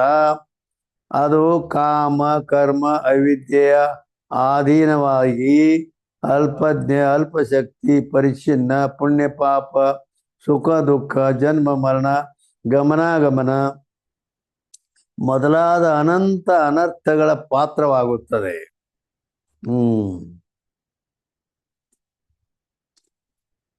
ಆ महावाक्य का अर्थ ही आकती जो महावाक्य का ऐसा अर्थ होवे तो जिज्ञासु को किसी अर्थ विषय प्रवृत्ति स्थिति करनी होगी. महावाक्य ಏನಲ್ಲಿ ನಾಮ ಇದು ಮನಸ್ಸಿನ ವೃತ್ತಿ ಮಾಡುವ ತಿಳಿತಿ ಮತ್ತೆ ಇಂಥದ ಬರಲಿ ನನಗೆ ತಿಳಿ ಅಂದ್ರೆ ಮುಂದೆ ಗತಿ ಹೆಂಗೆ ಅದಕ್ಕೆ पुरुषार्थವೇ ಹಾನಿಯಾಗಿ ಹೋಗತ್ತೆ ಹೋಗಿ जहाँ में बुद्धि की स्थिति होवे प्राण वियोग से अनंतर ताई को प्राप्त होवे ಅದಕ್ಕೆ ಭಗವದ್ಗೀತೆ ಪ್ರಮಾಣದಲ್ಲಿ ಏನು ಹೇಳ್ಯದ ಅಂತ ಕೇಳಿದ್ರೆ ಅಂದ್ರೆ ಯಂ ಯಂ ವಾಪಿ ಸ್ಮರನ್ ಭಾವಂ ತ್ಯಜತ್ಯಂತೆ ಕಲೇವರಂ ತಮ್ ತಮೇ ವೈತಿ ಕೌಂತೆಯ ಸದಾ ತದ್ಭಾವ ಭಾವಿತ ಅಂತೇಳಿ ಭಗವದ್ಗೀತೆಯ ಅಲ್ಲಿ 8ನೇ ಅಧ್ಯಾಯದ 6ನೇ ಶ್ಲೋಕದಲ್ಲಿ ಹೇಳಿದೆ. ಭಗವದ್ಗೀತೆಯ 8ನೇ ಅಧ್ಯಾಯ 6ನೇ ಶ್ಲೋಕದಲ್ಲಿ ಈ ಶ್ಲೋಕ ಬಂದಿದೆ. ಯಾವಾಗ ಪ್ರಾಣ ವಿಯೋಗವಾಗುವಾಗ ಅವ ಅನಂತರ ತಾಯಿಗೂ ಪ್ರಾಪ್ತ ಏನಂದ್ರ ಬುದ್ಧಿ ಕಿ ಸ್ಥಿತಿ ಕರ್ನಿ ಹೋಗಿ ಆವಾಗ ಅವನ ಮನಸ್ಸಿನಲ್ಲಿ ಏನು ಭಾವನಾ ಇರ್ತೈತಿ ಅದಾಗಿ ಬಿಡ್ತಾನ. ಬಡಜರ್ತ ಜಡಭರ್ತ ಒಂದು ಚಿಗರಿ ಮೇಲೆ ಪ್ರೇಮ ಇಟ್ಟ, ಚಿಗರಿ ಮರಿ ಮೇಲೆ ಅದ್ರ ಮೇಲೆ ಪ್ರೇಮ ಬಿಟ್ಟು ಅದನ್ನ ಅಡವ್ಯಾಗ ನಾ ಸಾತ್ವಾದ್ನಿ ಅಂತಂದ್ರ ಅವ ತಪಸ್ಸಿ ಕುಂತಾನ. ರಾಜ ಇದ್ದಾವ ರಾಜ್ಯ ಬಿಟ್ಟು ಹೋಗಿ ತಪಸ್ಸಿ ಕುಂತಾನ. ಆ ಚಿಗರಿ ಅದು ಹೋಗಿ ಸತ್ತ ತಾಯಿ ಮರಿ ಒಂದ ಉಳಿದಿತ್ತು. ಇದಕ್ಕೆ ಯಾರ ಆಶ್ರಯ ತಿಳ್ಕೆ ತಾನು ಜೋಪಾನ ಮಾಡ್ತಿದ್ದ. ನಾನು ಜಡ್ ಬಂದಿನ ಹೋಗ್ಲಕತ್ತೇನೆ ಸಾಯ್ತೇನೆ, ಇದ್ರ ಗತಿ ಹಂಗ. ಈಗ ಎಲ್ಲರೂ ಲೌಕಿಕರಂತಾರಲ್ಲ, ನಾನ ಹೋಗ್ಲತ್ತೀನಿ ಮಕ್ಕಳ ಗತಿ ಹೆಂಗ, ಇನ್ನೇನು ಮಾಡಲಿ, ನಾ ಹೆಂಗೆ ಮಾಡಲಿ, ಹಿಂಗ ಹೀಗಾಗಿ ಅದಕ್ಕೆ ಅಲ್ಲಿ ಏನು ಶಾಸ್ತ್ರ ಹೇಳ್ತದೆ, ಇಷ್ಟೇ ಅಲ್ಲ, ಈಗ ಒಬ್ಬ ಪುರುಷ ಅವ ಯಾವಾಗಲೂ ಬರೀ ಸ್ತ್ರೀ ಬಗ್ಗೆ ಆಸಕ್ತಿ ಭಾಳ ಇರ್ತಾರೆ ಕೆಲವರು. ಸ್ತ್ರೀ ಬಗ್ಗೆ ಆಸಕ್ತಿ ಇಟ್ಟಿದ್ದ ಅಂತಂದ್ರೆ ಅದರಲ್ಲೇನ ಅವನ ಮನಸ್ಸು ಯಾವಾಗಲೂ ಇರ್ತೈತೆ. ಅಂದಮೇಲೆ ಪ್ರಾಣ ಹೋಗೋ ಕಾಲಕ್ಕೆ ಅದೇ ಬರ್ತದೆ. ಯಾವುದರ ಬಗ್ಗೆ ಹೆಚ್ಚು ಮನಸ್ಸಿನ ಇದು ಓಟ ಆಗ್ಯದ, ಆ ಮರಣ ಆಗುವಾಗ ಅದೇ ನೆನಪಿಗೆ ಬಂದ್ಬಿಡ್ತದ. ಯಾಕ ಹೆಚ್ಚ ಅದರ ಬಳಕೆನೂ ಆಗಿರ್ತದಲ್ಲ, ಆ ಮನಸ್ಸಿನಲ್ಲಿ ಅದೇ ವ್ಯವಹಾರ ಆಗಿರ್ತದೆ. ಆದ್ದರಿಂದ ಆವಾಗ ಆ ಹೆಣ್ಮಗಳ ಮುಂದೆ ಅಂದ್ಬಿಡ್ತಾಳ.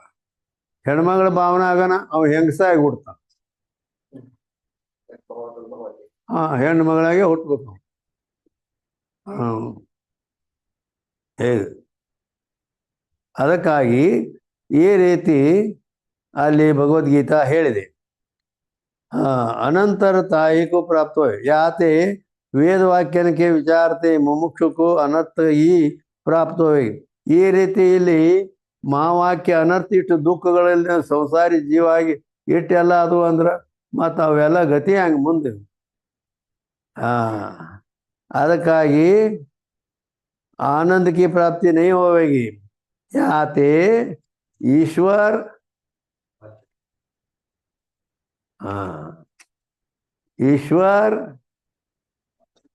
ईश्वरवाचक पद में लक्षण है।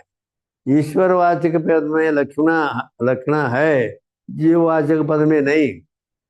ये नियम असंगत है। ಆದ್ದರಿಂದ ಈಶ್ವರವಾಚಕ ಪದದಲ್ಲಿ ಇಲ್ಲ, ಜೀವವಾಚಕ ಪದದಲ್ಲಿ ಇಲ್ಲ, ಈಶ್ವರವಾಚಕ ಪದದಲ್ಲಿ ಲಕ್ಷಣ ಐತಿ ಅಂತೇಳಿ ಈಗ ಒಂದು ನೇಮ ಹೇಳಿದ್ರೆ ಅದು ಅಸಂಗತ ಆಗುತ್ತದೆ ಅಂತ ಹೇಳಿದ್ರು.